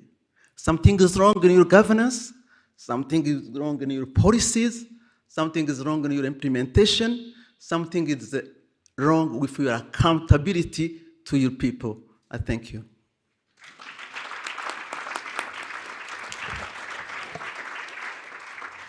Thank Thank you very much. Just perhaps a follow-up question on this. So in your experience in Mali, in the Sahel region, in other countries, have you shared the Rwanda uniqueness, the choice of being who you are, and what has been the engagement you've had? Fantastic to say so. Again, Ambassador Gatete knows that Rwanda came to peacekeeping in Mali. It was a part of the peacekeeping. When Rwanda police was established in Gao, I was there. I was in New York, but I was following because I was Assistant Secretary General for Global Security in all countries in the world. And I was following Mali because I left Mali in 2011. I went to New York, and I was really sad to see that a country which was stable, maintaining its peace, living together with this diversity, has fun, and we have peacekeeping. Because to me, having peacekeeping really is failing in how you build your peace. So what to just say, when we had this speaking, it was a unique experience in Gao protecting civilians. But we have a weakness in UN peacekeeping. I think the general has said it. There is a chapter saying, if some people come, don't shoot. People came, many, just attacking our compound where the Rwandese were there.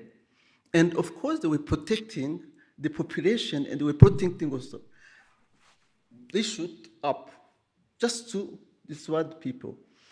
But what happened later, I think was really kind of feeling, I remember, there was a lot of say about what happened at that incident and why we should give back. So unfortunately, wrong story. Huh?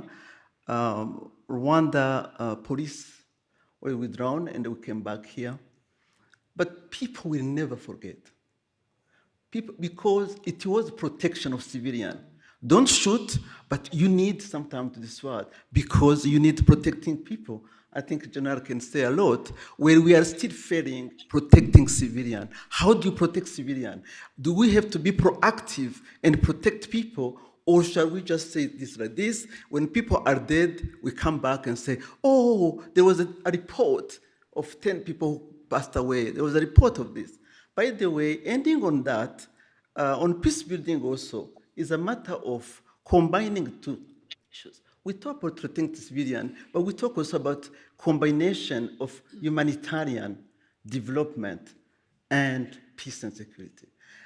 To work in a mission and to combine those three elements is not easy. I remember being the resident coordinator and being deputy SRG, it's not really a big challenge because sometimes you want to go in a place when there is no access, when there is a lot of danger, and you say, go. And some NGOs will say, no, we cannot go because we don't want to be close to security guys. We will just debate, mediate, but we don't be to associate with you. But people are dying. So in this world, I think there's a mechanism we still have which have to be reviewed, but in a say, I think is a multi-dimensional approach. Is something we should just continue to work on. By the way, concluding, I really have again to say congratulations to Rwanda because I visited Nyakinama. For people who have not been in Nyakinama, please visit Nyakinama because it has an approach of peacekeeping and peace building. And the approach is fantastic. And we have had also many people being from Mali, coming here, learning, coming back. So it's a learning journey, but I do think as we say, home ground initiative, also on peace and security, there are a lot which has been also dispersed and provided to others. Thank you. Thank you. Thank you very much. I think we're going to move to Professor Phil, who is now joined us, and I can see him in the screens in front of me. I'm not sure you can also see him. But Professor Phil Clark has been working on the Great Lakes region and has been looking also at the impact of the militias on human security and on economic development in the whole region, and has been also working on international and national community responses to these mass atrocities. So I would be very happy if you can please share with us some of the findings in your research. Wonderful. Thank you so much, Ambassador. Thank you so much to the Ministry for Foreign Affairs and also to UN Rwanda for this very kind invitation. I apologize that I can't be with you there in the room. I'm just checking that you can hear me. Yes. Yes, thank you. In many ways, I really want to echo what Ms. Gasarabwe just shared with us. I think much of what I want to impart here really resonates with things that she also said. I think if we look at the Great Lakes experience of mass conflict over the last 20 or 30 years, there's of course been a very heavy emphasis on responding to violence from the top down. Much discussion has been centered on international peacekeeping, international peace building efforts, elite peace negotiations, international prosecutions, even very important things like a regional economic integration, I think is a very important part of responding to mass violence. But I want to pick up on something that Ms. Gasarabwe mentioned, which is the importance of community level actors in addressing mass violence across the region. I think there's a huge amount of untapped potential still at the grassroots level, at the community level in the Great Lakes. And I want to emphasize two aspects of this that perhaps hasn't had enough emphasis over time. The first is that if we look at civil society in countries like Rwanda, the Democratic Republic of Congo, Uganda, Burundi, there's clearly an enormous amount of civil society activity towards peace happening within those national domains. Burundian civil society being very active in Burundi, Rwandan civil society being very active within Rwanda. But I think what we're perhaps not seeing enough of is a regional civil society platform, sharing lessons, engaging with one another, community-based organizations crossing borders to speak to their counterparts in neighboring states, youth groups, religious groups. I would include my own guild, my own area of academics and university researchers, connecting with one another in a regional sense to deal with the conflicts happening in the Great Lakes at the moment. I think this is a realm that has not had enough activity, enough funding, enough focus. That there's a real need for cross-border dialogues, the sharing of knowledge and insights across national borders. I think what we see at that level is civil society getting to grips with the fact that many of them, in fact, are dealing with common concerns, that many of the causes of the conflicts that they are dealing with in an isolated sense, in fact, have common causes and potentially common remedies. This is a vital level of peace building below the level of elite top-down international and national engagement. And so I think that's a question for civil society actors. It's also a question for funders, which is why have we not seen enough of this civil society activity happening in a regional sense? Why has so much of it been relegated within national borders? The second aspect of thinking about community responses to violence across the Great Lakes is, of course, to recognize that there is so much dialogue, conflict resolution, and reconciliation happening within community-based mechanisms in places like Rwanda, Congo, Burundi, and Uganda already. I'm thinking here, of course, things like Gacaca in Rwanda. I'm thinking of various community-based rituals in various parts of northern Uganda, where I've also been working for the last 20 years. Practices like Hakiniyamani, a very important cross-community dialogue institution in Ituri province in Congo. These are important dialogue and reconciliation spaces, often led by customary, traditional, and other local leaders. But again, they tend to be isolated within their specific communities within the particular states of the Great Lakes. And many of the actors involved in those processes, in my research, say what would be invaluable to us would be to learn from our counterparts across the border. It would be for traditional leaders in Ituri to know more about what's happening in northern Uganda and to create a regional dialogue across those borders. I think they have a lot in common, but in fact could bolster their very important work by knowing more about what's happening in the wider region.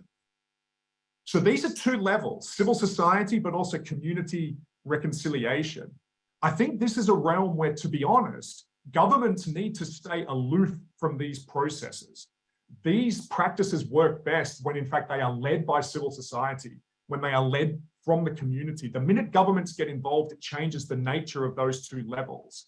But there is undoubtedly a role for facilitators and for funders in making the most of this regional capital that is there that I think is not being sufficiently tapped at the moment. So that's an aspect of the peace building picture in the Great Lakes that I feel we need to talk more about. Thanks.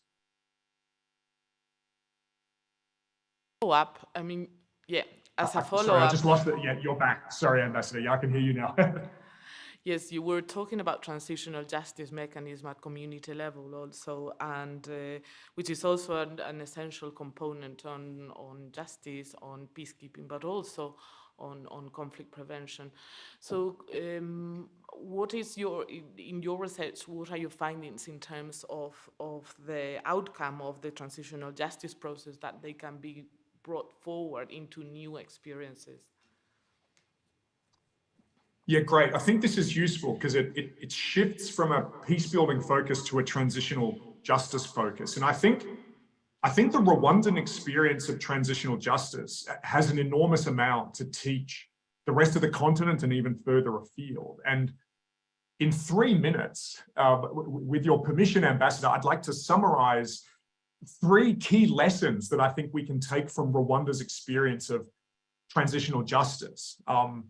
Particularly with an emphasis on transitional justice having lasting benefits for the societies in question. I would say the 3 lessons are as follows. The first one is a lesson very much from Rwanda's experience of Gacaca, which is that transitional justice has to be visible, it has to be proximate, and it has to be felt by everyday people. And I think this has been a shortcoming in many international tribunals and even in many national truth commissions, is that they have often become very distant and very detached from everyday people. Part of the success of the Gacaca experience in Rwanda, and I've written about this extensively, and I do frame Gacaca very much as a success. It had imperfections and problems, but I think on par, it very much was an important basis for reconciliation in Rwanda. So much of that was because it was an intimate process that everyday people participated in village by village for 10 years. They felt part of it. They experienced it. It was part of their day-to-day life. It was justice that they could touch. And I think that there's something deep in that approach to justice that was important in Rwanda, but that is a lesson for transitional justice mechanisms all around the world. And I think international courts and tribunals in particular have a lot to learn from the intimacy of justice that we saw through Gacaca. The second lesson that I think Rwanda imparts globally is that transitional justice also has to contain a socioeconomic and a material component. That if justice is to be meaningful, if there is to be meaningful redress for massive crimes, it has to tackle this important material, socioeconomic, transformational component. And if it doesn't, it often, in my experience, tends to be seen as insufficient by everyday people. And I think in my experience in Rwanda, this is the genius of having not just Gacaca, but at the same time, the government pushing Ubudehe, the socioeconomic transformation, the welfare structure, in concert with the prosecutions that were happening through Gacaca. And one thing that comes through very strongly in my own research is people saying, what made such a difference to us after the genocide against the Tutsi? What made us believe that a new Rwanda was possible? What made us believe that something like reconciliation wasn't just an abstract term? Was that we could see our material life changing, that we could see issues of socioeconomic inequality being addressed, that families and communities that used to be preferenced in the past were no longer being preferenced in terms of access to healthcare, access to scholarships, access to educational opportunities. It convinced us that this government was serious about creating a new dispensation and that something like reconciliation had something tangible at its essence. And so the lesson there, I think, for societies around the world grasping the transitional justice challenge is that If this is only about prosecutions, if it's only about truth-telling and it doesn't change people's day-to-day material life, it's probably not going to go far enough. And I think tackling inequality at a socioeconomic level has to be part of transitional justice. And I think Rwanda's experience with both Gacaca and Ubudehe is important in that sense.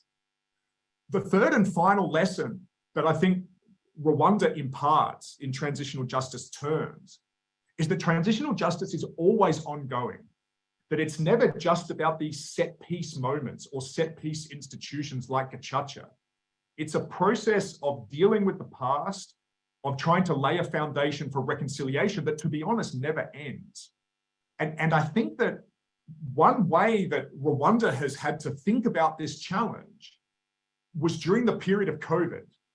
And I spent 5-6 months in Rwanda at the height of the pandemic. And one of the things that I think was happening was that many of the gains of Gacaca and Ubudehe were being directly challenged because of the pressures of the pandemic. That much of the long-term work that Rwanda had done in a justice sense, in a welfare sense, in fact, was being directly challenged by this shock of COVID that nobody could have seen coming. And yes, we've seen a range of mechanisms and a range of responses to try to address that, but I think it is a scenario that Rwanda is still dealing with today. That the long-term benefits of things like Gacaca and Ubudehe confronted a challenge that nobody expected. And I think what that shows is that this is an iterative process. It's an ongoing process. Nobody can ever get complacent that a system like Gacaca has done its job and everything's over. Of course, it's not. It's a perpetual process of transitional justice and dealing with the legacies of the past in light of new challenges, many of which can't be predicted. So I think that's a current challenge that Rwanda is going through, and I think it's relevant for many other parts of the world as well. Thank you.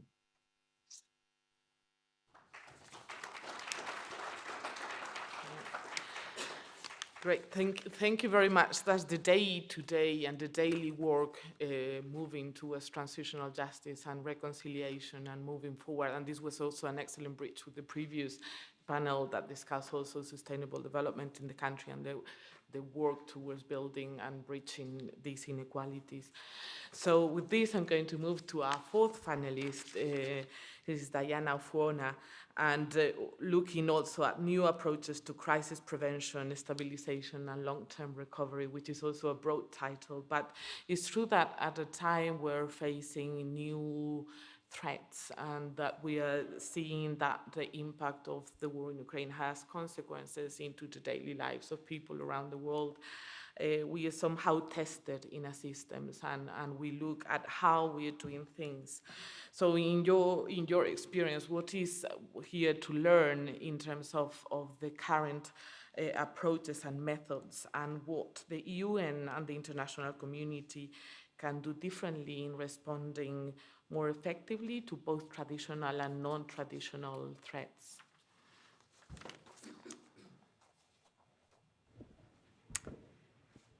Good afternoon, everyone.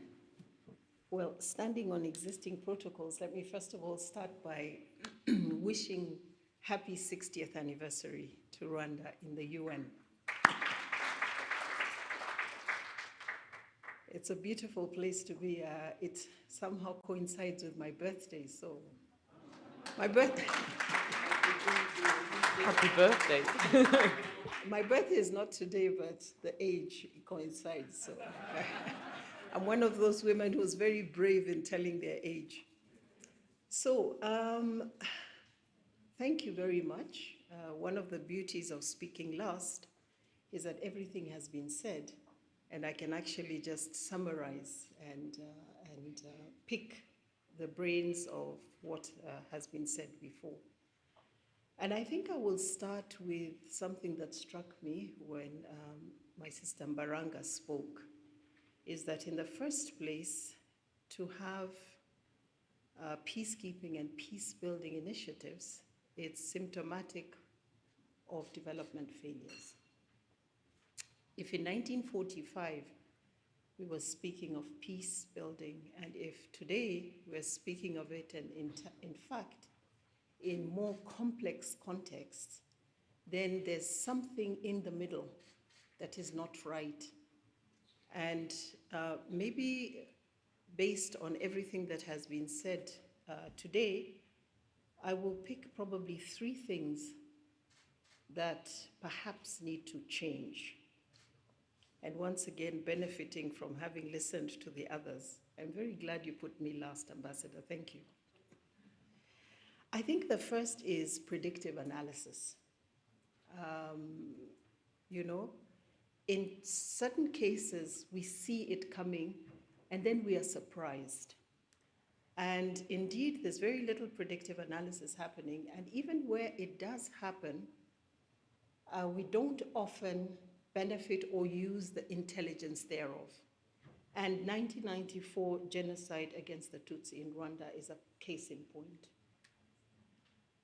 We need to invest a little bit more on that, a little bit more on, you know, preventing conflict rather than fighting the fires afterwards. I think another thing that has come up and we should probably do differently in responding to the crisis and conflict today, and which have become so much more complex, is avoiding a siloed, sequential approach to dealing with them. You know, it's not a question of first let us sort out the humanitarian pieces of it, and then we go and look at what we do in between in terms of long-term development. It will not work. We're racing against time. We're racing against complexities, and I'm talking also about health pandemics. You know, there are times when you have to move really, really fast, and we have to have a whole of society approach in the way we handle some of these problems that come up. This disconnect and dichotomy between humanitarian, peace building, stabilization, development no longer holds water. It's not a competition one against the other, but it is actually working in tandem to ensure that we talk about the protection of civilians in the unfortunate event that conflict does spill over, and we are seeing that they're cyclic, they're actually coming back. We also look at, and it has been mentioned, the whole issue of stabilization. You know, that bridge in between violent conflict and long-term development, when there's a little lull, but there's still lingering humanitarian issues to be solved, and yet we're not quite there for long-term development. And so we really have to be flexible to adapt to what the context is and be willing to put in all our resources, technical, financial, and otherwise, to have a holistic, more, you know, nexus approach to the way we deal with conflict. I think another issue would be the fallacy of, and I think Phil, you spoke to this, of trying to solve long-term structural issues, problems, with short-term solutions. You know, it's like band-aiding. You know, okay, there's a conflict, quickly, let's gather up, you know, do a little bit of peace building, peacekeeping. Before that's up, you know, probably money runs out, or, you know, let's just, you know, do some quick fixes. We're in for the long haul. We're in, first of all, to try and avoid conflict in the first place. And where it is inevitable, look at the whole spectrum, the whole continuum, and ensure that while we build peace, we also support countries to have a sustainable blueprint for long-term development, to avoid slipping back into conflict, but more importantly, to have the beautiful story that we see here in Rwanda. The naysayers at that time in 1994 would have said this is a basket case. There's no way you can dream. I mean, it was such a pipe dream to imagine Rwanda as it is today. And I'm saying this with all modesty, being a Rwandan myself. So it's important that while we do support countries get out of conflict and crisis, that we do at the same time put blueprints for long-term sustainable development, and thank you very much, ensuring the participation of people at the local level. There's no transformation that has ever happened without the people at the local level, because that's the heartbeat of society. On the second question, with regard to, so in a nutshell, invest in predictive analysis, ensure that we adopt this holistic whole of society approach, be adaptable and open to new ideas, bridging the gap between crisis and long-term development through initiatives such as stabilization. And if we had a lot more time, we would be able to talk about it. But basically a three-pronged approach that looks at deepening security, it's very important, infrastructural development, rebuilding, and giving livelihoods to people, because that's very, very important when they go back. And that being the sort of, when you leave ICU, you get to HDU before you come to, the general ward and out to long-term development.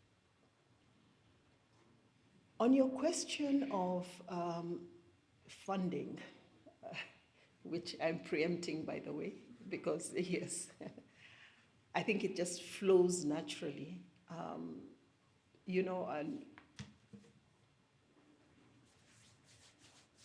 I don't know how to say this diplomatically, but I will say it anyway. Crisis response is more expensive than preventing it. If my figures still serve me well, I think when my last duty station was UNDP resident representative in Niger, in the Sahel, where we worked a lot on combating extremism, violent extremism. It was not easy. But an average peacekeeping mission in Africa costs $900 million US. Now it's 1.5, my goodness. And of course, combined, you can imagine, these operations are usually long-term and run in the billions. While they're inevitable in certain cases, just imagine if this amount of money was turned and channeled and refunneled to long-term sustainable development options. My last point would be the fact that Africa is resource rich.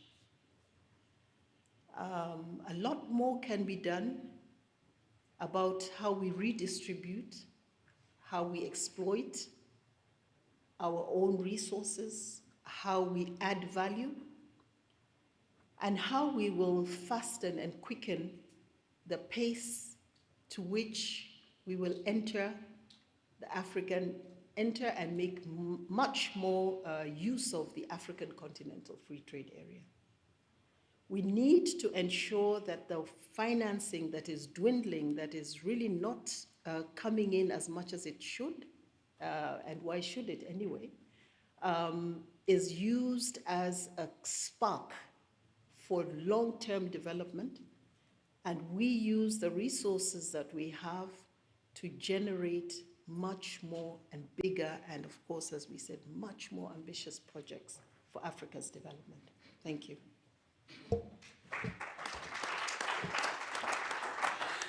Yes, thanks a lot on that. And perhaps just a couple of questions and follow up. One, it's on the sequence or non-sequence, but complementarity between the different pillars between the different elements of the nexus. That resonates very well with the work that the European Union that I represent is doing together with the UN in order precisely to build full complementarity and not a sequence approach that would allow us to tackle better with the longer term sustainable development in mind. So that resonates well. I wanted to point out on that.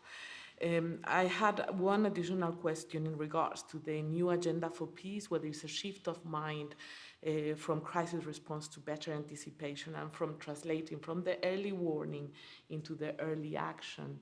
How would you see that happening based on the predictable analysis that you were doing, moving from the analysis, from the wording into the action? Could we do 5 more minutes here and then open the floor? Absolutely. Thank you. Thank you. Maybe very quickly, that is actually already happening, and I think I mentioned stabilization, which does begin actually with a lot of predictive analysis. So this whole area of data research and conflict analysis is something we need to invest in. And it is a new approach. Of course, it's being tested. The proof of concept is already working. And this is an area where we need to look at how do we use that intelligence that we get, you know? They're usually indicators that a conflict is coming up. It's usually indicators that you can tell. Investment, as she said, in dialogue, in peace dialogues, investments in listening to the people, you know, once again at local level.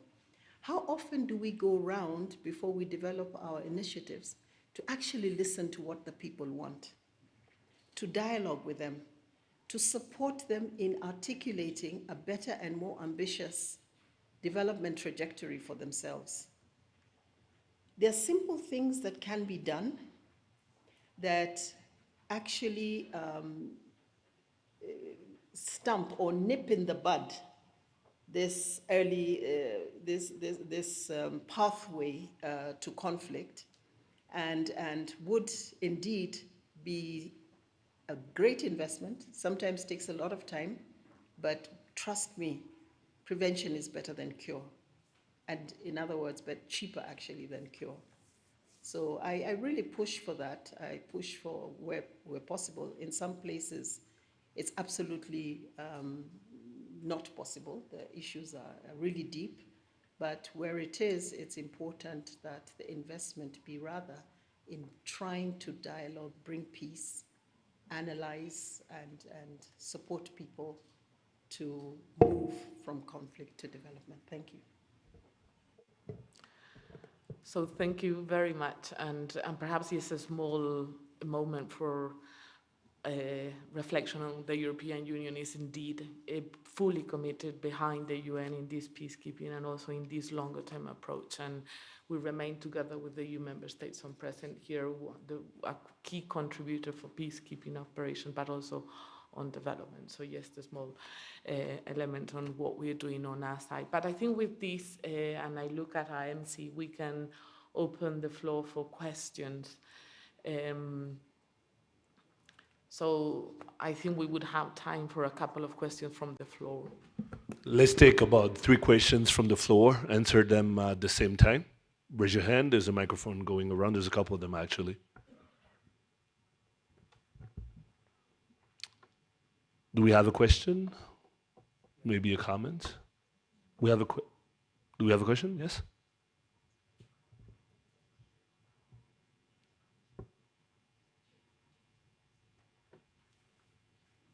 Left side of the room.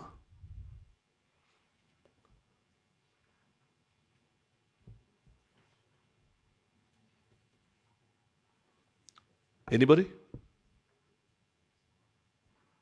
No? Well, I think we take 5 minutes to conclude, and then thank you. Yeah, perhaps I had a question. It has not been raised. It was raised in the previous panel, which was the woman, peace and security element, where Rwanda is also keen and leading. And perhaps I will leave you a moment to respond to this. And then we will take 1 minute for every one of the panelists, just perhaps on concluding remarks. Thank you. Yes. If there was more time, I will challenge the audience here and ask question, why are we still have a conflict? Once we have agenda for peace, once everybody has agreed to the preventive diplomacy, peacemaking, and the peace building, are we shy? Probably the nation are shy today to not using the preventive diplomacy. And I was also asking myself, is this adjustment to the new world, the new order, and maybe I will challenge the ambassador Gatete, who's now in New York, and Mrs. Ojembo, who's there, who are assisting the last UNGA, and think that even in the Security Council we have established, and which is supposed to deal with the peace and security, the war, are we going to have a new order? Are we going to have a new war? Are we going to have a what? Why are we failing and consistently failing on peacemaking and peace building? Anybody can, the diplomat and everybody, I'm really challenging you, but challenging myself because I don't have a solution. Why? Why is it happening? Is it humankind?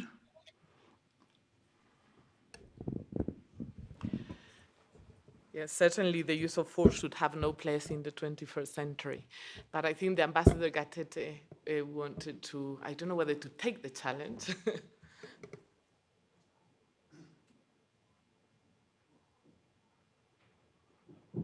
Yeah, thank you very much. I really appreciate it.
Actually, we gave a formula. We said we should not do it in an ad hoc manner because it should not be competing with resources. Sometimes there is money, sometimes there is less money, sometimes there is no money in terms of this area. And you find they are really struggling.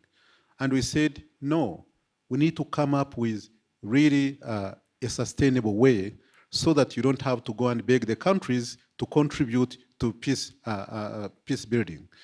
So what we did was, really now we seem to be in agreement because once there is no peace, the cost is very high. UN pays the resources for the peacekeeping. The bilaterals will come and intervene. The UN humanitarian assistance increases. And also you find that everybody is paying up. So the cost is very, very high. It's not only the peacekeeping, but also rebuilding.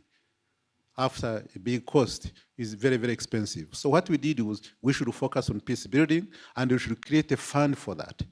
We actually gave a formula of how even we can raise an endowment fund so that you can get regional resources. So sometimes, for example, if you go to resources and invest, and then the proceeds of that will be able to be the starting point.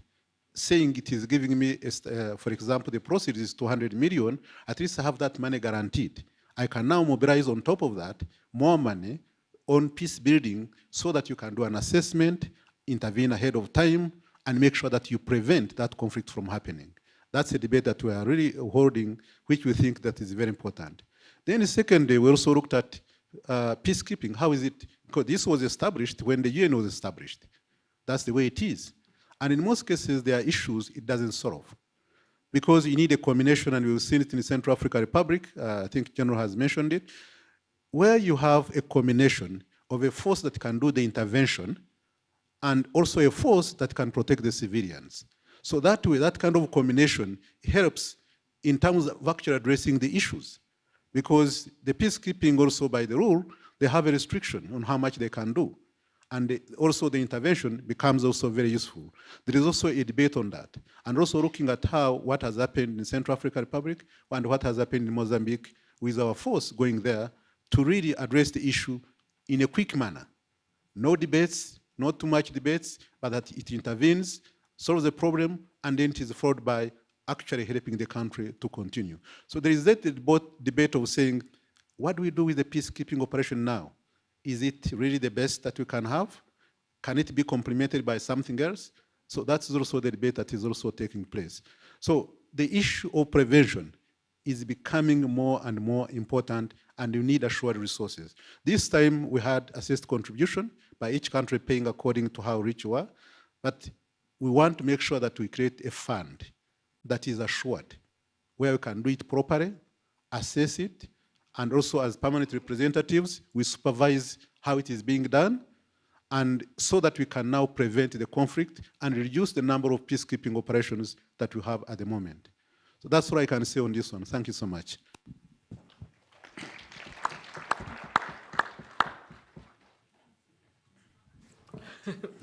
So thank you very much, Ambassador. I see that the PS also want to take the floor. Thank you. Thank you very much, and it's been very insightful to listen to the panelists and my dear sisters here. So I represent an organization called the UN Global Compact, and it works towards bringing private sector engaged in all of society issues that you've mentioned. So I'm very keen just to hear briefly from you where you see the role of private sector can be in issues such as peace building and stabilization, if we are looking truly at that whole of society approach. Very interested in your views. Thank you. So I look to our MC, and would we have time? Oh, there's one more question. We have one Okay, more. so we take one more question, and then we open a one minute response from the floor. Thank you. Thank you very much. I'll be very brief, but coming directly to the question or the challenge posed by Ms. Gasarabwe. Firstly, I'm pleased that you made mention of Secretary General Boutros Ghali's agenda for peace, and within it, the role of preventive diplomacy. And what I want to say as a view, which may be provocative in a sense, is that we probably also have to look at the nexus between diplomacy and politics and the workings of politics. If we understand the role of diplomacy and what it was meant to be, and the role that it's supposed to occupy, and whether it is being given that role and that space to be able to play the kind of role that I think it was historically meant to play, is perhaps one of the problems that we are dealing with, because diplomats, by the nature of the work that they have to do, they tend to see things that perhaps their governments may not necessarily see as quickly and as easily as they do because of the nature of their work, because of the nature of their interactions. So I think that that's perhaps one of the issues that needs to be looked at in the way our world is working, is whether we still give an appropriate place, to the role of diplomacy and the role of diplomats. And when we look at even some of the current conflicts, even if you're speaking the Russia-Ukraine war, you listen to some of the former ambassadors or current ambassadors, one way or the other, their insights, into what we are currently witnessing. If those had been listened to, perhaps this is something that could have been prevented. So I just want to raise that as perhaps one of the major shortcomings in the international arena today. Thank you very much. So I think the intervention of Ambassador Gatete that brought us to the conversation in New York, and I think for the two questions on the Global Compact, link private-public into the work on peace building and the High Commissioner on the new nexus on diplomacy and politics that is added to this. And with this, I would like to give the floor to each of the panelists for 1 minute each response to these questions and your final remarks. And I will start the other way around, so Ms. Diana, if you want to comment. Thank you. Okay, thank you very much. I couldn't have agreed better with Ambassador Gatete. And maybe very quickly to respond to the question of my sister. Nice to see you here. Yes, from the Global Compact. You know better than all of us how important the private sector is in times of peace, in times of war. It is not always evident that the ecosystem that is there for private sector to thrive exists, and more so in countries of conflict. Yet, the private sector's role is so pivotal in ensuring not only growth, economic growth, but also in providing opportunities. It's like a vicious circle. If you look at the Sahel and what caused many of the youth to subscribe into violent extremism is because they could not get jobs. When the stabilization initiative began and the houses were being rebuilt for those who had lost their houses to Boko Haram, the displaced to Boko Haram, and they were coming back, it was the private sector that was working with local government to rebuild those houses, to rebuild the schools and the hospitals. And what they did is they employed these unemployed youth to be part of the process of rebuilding, even those who returned from Boko Haram and gave back their arms. I cannot see a society or a rebuilding process, a reconstruction process that happens outside the private sector. But there is a fundamental basic principle to provide that environment for private sector to thrive. And I think in the blueprints for recovery and reconstruction, this is something that we must really emphasize. Lastly, for those private sector that are there and that are thriving, don't forget that component of CSR, which is extremely important. And it really, really goes a long way in helping people in very many different ways. That would be my 2 cents worth. Thank you. Thank you. Professor Phil?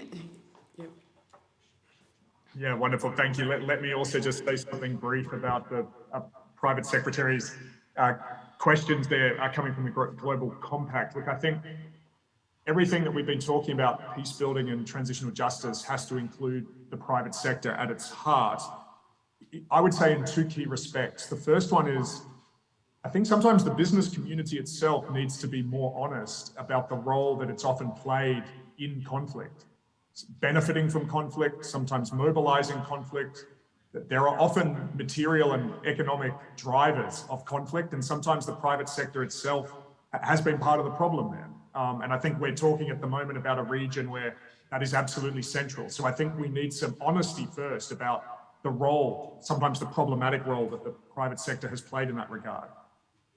And then secondly, looking to the future, so much of what we've talked about today is how important the redistribution of resources is for peace building and transitional justice. And I think the private sector itself has to take on this mantle of the just redistribution of resources as a way to deal with the challenges of peace building. Issues of taxation are part of transitional justice. Questions of employment, equitable employment is a transitional justice issue.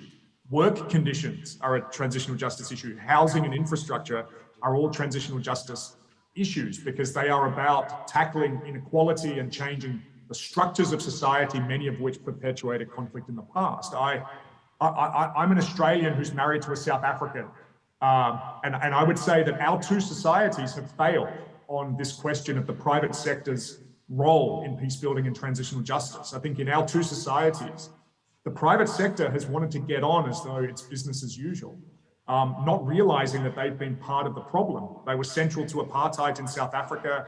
The business community is absolutely central to unequal relations between Black and white Australians.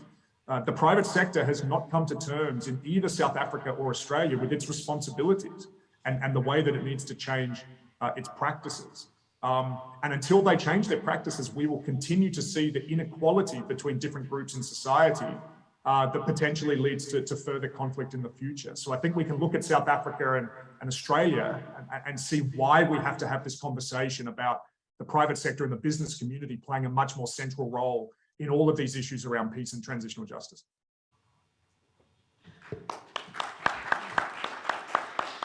Thank you very much, Ambarangwa.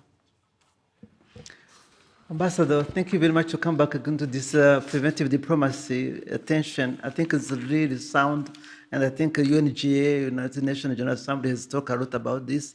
Ambassador Gatete said about this, so and they've been following it.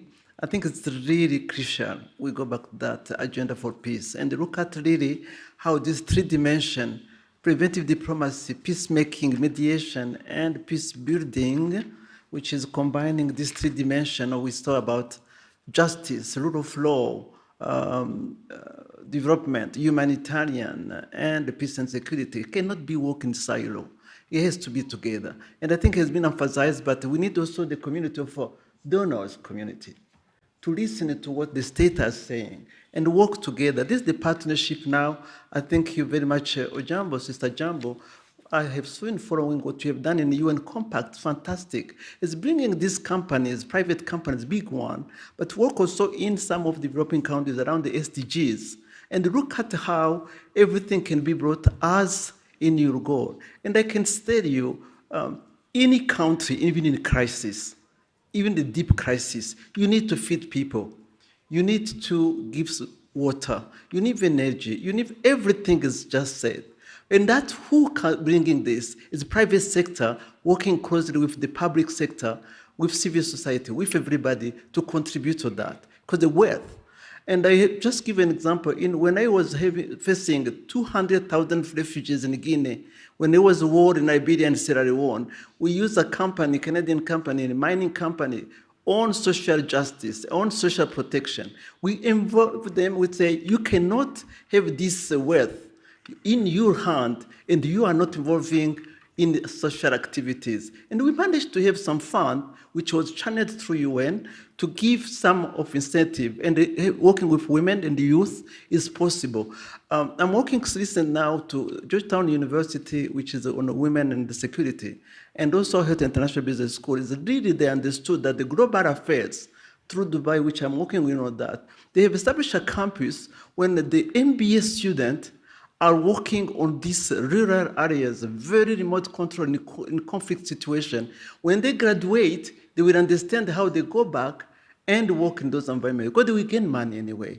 So I think this, any field, either conflict, either normal country, either wherever, you always have business. You always really, people have to continue to work. And I do think that this combination of, again, not in silo, by working together, and academia. You brought very much private sector company behind, but academia also is very good because you are bringing those ones who are young, vibrant, and digital era, and really to work on one. And I think Youth Connected shows also that there is a vibrant, amazing potential entrepreneurship which aims to UN Compact. Thank you. Thank you very much. And Brigadier General. Thank you so much. I'll talk a bit on the peacekeeping and change. And I'm worried sometimes change doesn't come easy. And when it comes to the UN, it's really pretty difficult. And I think even in the nature and the form in which we are as the UN, when we design these peace missions, I think we can do more. I talk as somebody on the grassroots. I've been talking about the grassroots. I'm involved in at the tactical levels. The experience is that recently, when we went to CAR, the situation between the peacekeepers and or the mission and the local populace was really very hostile, very hostile. And why was it hostile? Actually, the mission was sort of inert. And it was realized at all levels, I think up to the UN headquarters. When there was change of leadership all the way from the top, yeah, there was something in form of a change on how best we are operating. We are requested at the lowest level of the sector command, together with the contingents, to design operation plans to be able to tackle areas of concern, security concerns, areas of hotspot, identified them, identified required capabilities and resources, not limited to the sector, but looking at the mission in general, mobilize all available resources, and then deal with those identified areas of security concern and areas of we consider hotspots. And for the last 5-6 months, the whole image of MINUSCA has really changed. When you see what the local populace says about MINUSCA is quite different from when I last reached there and when I was living with the new leadership in place. So as we wait for that change, we should be able, through the leadership, try all possible ways and means to make sure that at least we do something in relation to the implementation of the mandate as given, or else we shall keep waiting for the change, and I don't know when it will be coming. At one time, I had a problem where I was operating. We had what we call the way we operate, from the main operating base to the permanent operating base to temporary operating base. The concept of having a temporary operating base is to give you the ability to be flexible, the ability to be agile, move it whenever necessary. But we had TOBs, and they are limited in time.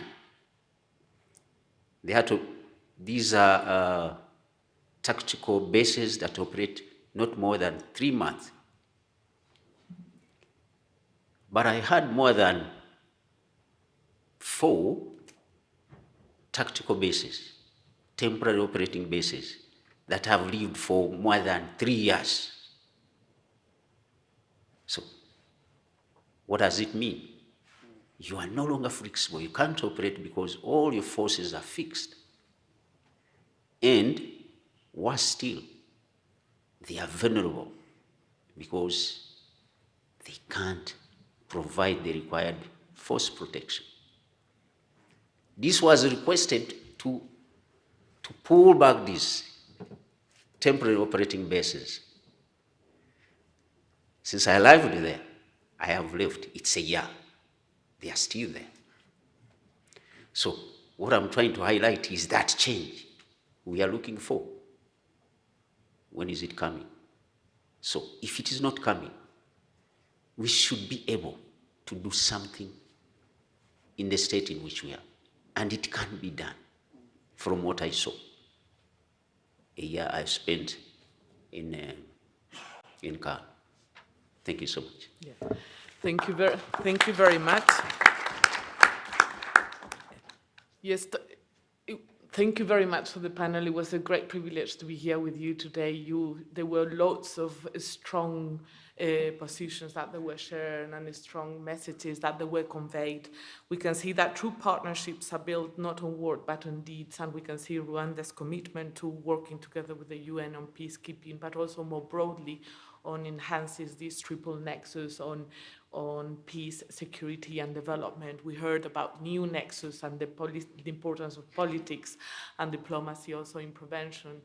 And we heard about transitional justice and the importance of the intimacy of the justice here in Rwanda, but also the need to work on a daily basis on tackling these inequalities. There were important messages that we will bring forward out of this room. And as we celebrate the UN Day and the Rwanda's 60th anniversary in the UN, let's remember the values of the UN Charter and the clear commitment to work in that multilateral context to avoid, to make sure that we live in a safer world for all. So with this, thank you very much to all, and looking forward to further engagement out of this room. Thank you. They deserve that hand of applause. Thank you, Ambassador Oyara. Thank you very much. Let's just add that Miss Ofona does not look one day over 26. I'm just saying this. I don't know about this age she's talking about. All right. You can get back to your seats. Let's clap again for our esteemed panel, please. Thank you. As they do, let's now turn our attention to the United Nations Resident Coordinator, Mr. Zonia Ojielo, who joins us online to give us closing remarks. Thank you very much. Moderator, I hope you can hear me. Yes, we can. Go ahead. Dr. Vincent Biruta, Minister of Foreign Affairs and International Cooperation. Ms. Sanda Ojiambo, UN Assistant Secretary General and Chief Executive Officer of the UN Global Compact. Your Excellency, Mr. Guy Nestor Itua, Ambassador of the Republic of Congo and Dean of the Diplomatic Corps.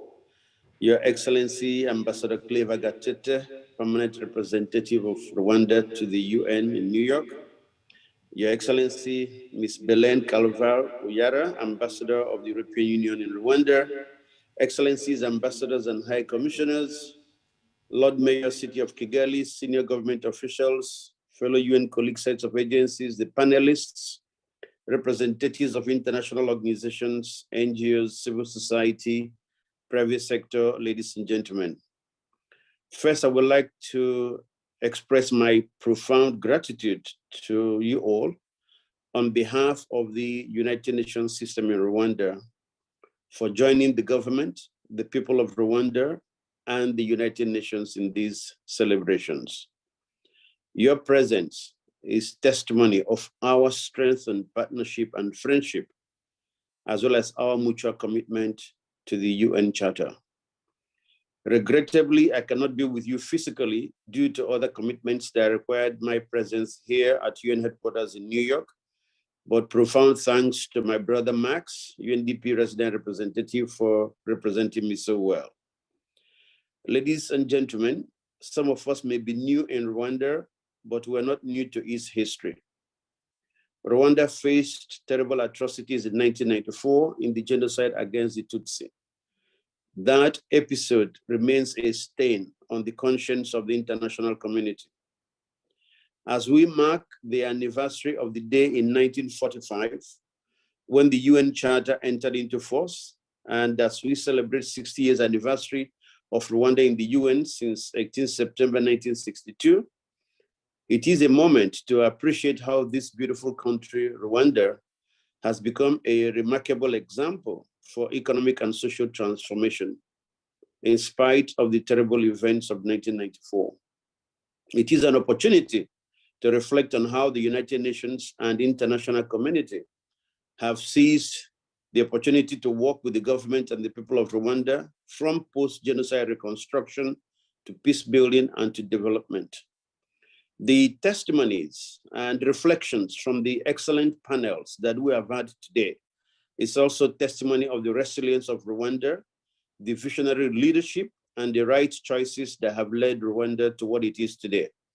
So what you have witnessed today in terms of the two panels is a sampler of the next phase of the collaboration between the United Nations system and the Ministry of Foreign Affairs and International Cooperation. So first is that the quality of the conversation that we've witnessed in terms of the two panels is something we want to document and share much more widely within Rwanda and outside as we make a significant effort to document the significant social and economic transformations that have taken place in Rwanda. So I would like to invite the panelists to kindly elaborate some more on their interventions and to share with us so that together with the MENAFET, we can transform these interventions into a longer report as well as a book project that we should be shared there globally. And I think that the appetite to continue the conversation with the two panels demonstrates a yearning need, and I hope that together with MENAFET, we can now create that platform for some kind of regular engagement, say every quarter, for debates on these big international development challenges that the world faces. As Rwanda continues to not just showcase its own transformation, but to provide leadership for the rest of Africa on how to address the wicked and the protracted challenges of development in the world today. So hopefully we should be able to invite you on a much more regular basis on different themes that all of us can reflect and debate on and offer recommendations, not just to the government of Rwanda, but to the African Union and to the international community on how to address these challenges. And the third is an ongoing effort between the United Nations system, the Ministry of Foreign Affairs and International Cooperation, and the Office of the Spokesperson of the government to more deliberatively document these transformations. So through reports, but also video testimonials to capture the significant transformations and transitions that have taken place since 1994. And so as many other countries in Africa and parts of the world face similar challenges and similar development issues, they don't need to reinvent the wheel. They could find a comparator in the example of Rwanda and maybe adapt the Rwandan experience as may suit their own context. As I conclude, allow me on behalf of the United Nations system in Rwanda to express our appreciation to the leadership of the country, His Excellency President Paul Kagame. I had the opportunity to meet with him just a day before my departure to New York and to present my letters of credence, together, of course, with the EU ambassador and the ambassador of Denmark. Our utmost gratitude goes to the Honorable Dr. Vincent Biruta for his leadership in determining the nature and context of this year's celebration of UN Day. Our appreciation also to Ambassador Clever Gatete, the permanent representative of Rwanda in the United Nations in New York, who traveled from New York to attend these celebrations and for chairing the first panel so admirably. Our gratitude also goes to Ambassador Belen, the EU ambassador in Rwanda, and to all the panelists. What an excellent, two excellent panels that we have had today for responding positively to our request to speak at this celebration, but also for sharing their great wealth and knowledge with the rest of us participants. I cannot forget to appreciate you, excellencies, ambassadors, high commissioners, development partners, senior government officials, my colleague heads of agencies in the United Nations system, and all partners who are present today for your commitment to support the government of Rwanda to achieve the National Structural Transformation One plan, but ultimately to achieve the Sustainable Development Goals. I would like to conclude by expressing appreciation to the team from the Ministry of Foreign Affairs and International Cooperation, the team in my office, the Resident Coordinator's Office, and the UN Communications Group for delivering such a successful event to us today. To all of us and to all United Nations staff in Rwanda, I wish us a happy UN Day. I'd like to invite you all to another homegrown initiative and celebration, which is Umuganda, which comes up on Saturday, 29th October 2022, where the UN and other partners will join the government in the tree planting exercise. I want to assure that the United Nations in Rwanda remains committed to working with the government of Rwanda and with other partners in pursuing peace, human rights, social and economic development, and ensuring that no one is left behind. You can always count on us as your partner of choice. Happy 60th anniversary to the UN Rwanda. Happy UN Day. Thank you, Murakoze Chiane.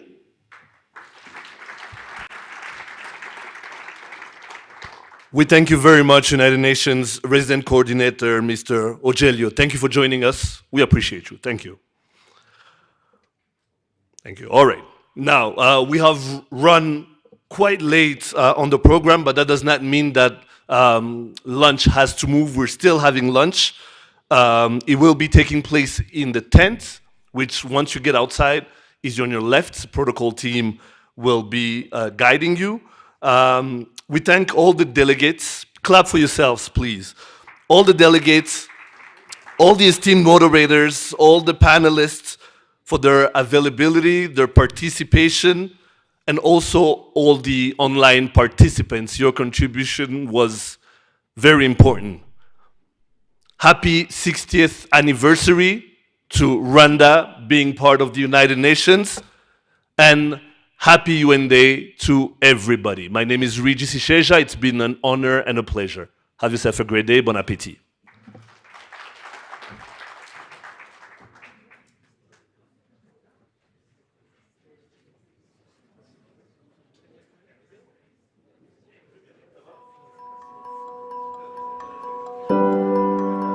"60 years ago, the government of Rwanda joined a global community of nations and international organizations who come together under the United Nations. In doing so, the government was committing and making a resolve to fighting global injustice, upholding peace and security, and health for citizens, amongst other things. 28 years ago, that resolve came under challenge, and the world witnessed a horrendous genocide against the Tutsi. Since then, the government of Rwanda has worked hard to create a more stable, a stronger, and a just society. We in the United Nations have been privileged to be a partner in that journey. We worked with the government of Rwanda and the people of Rwanda in defining homegrown solutions when COVID-19 struck. The United Nations stepped up again. We were able to mobilize about $27 million to help the government to deal with the demand for vaccines. Over the years, the United Nations has been a proud partner in working with the government of Rwanda to create opportunity for young people, to create jobs for young people. Today, the United Nations continues to be a partner to the government of Rwanda in dealing with today's problems, such as improving the productivity of agriculture.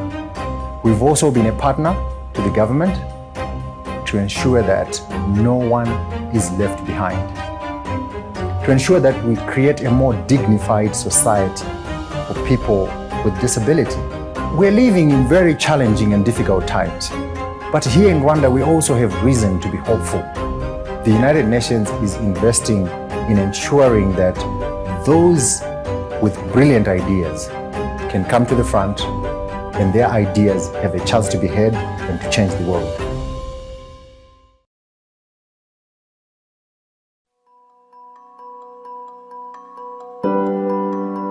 "60 years ago, the government of Rwanda joined a global community of nations and international organizations who come together under the United Nations.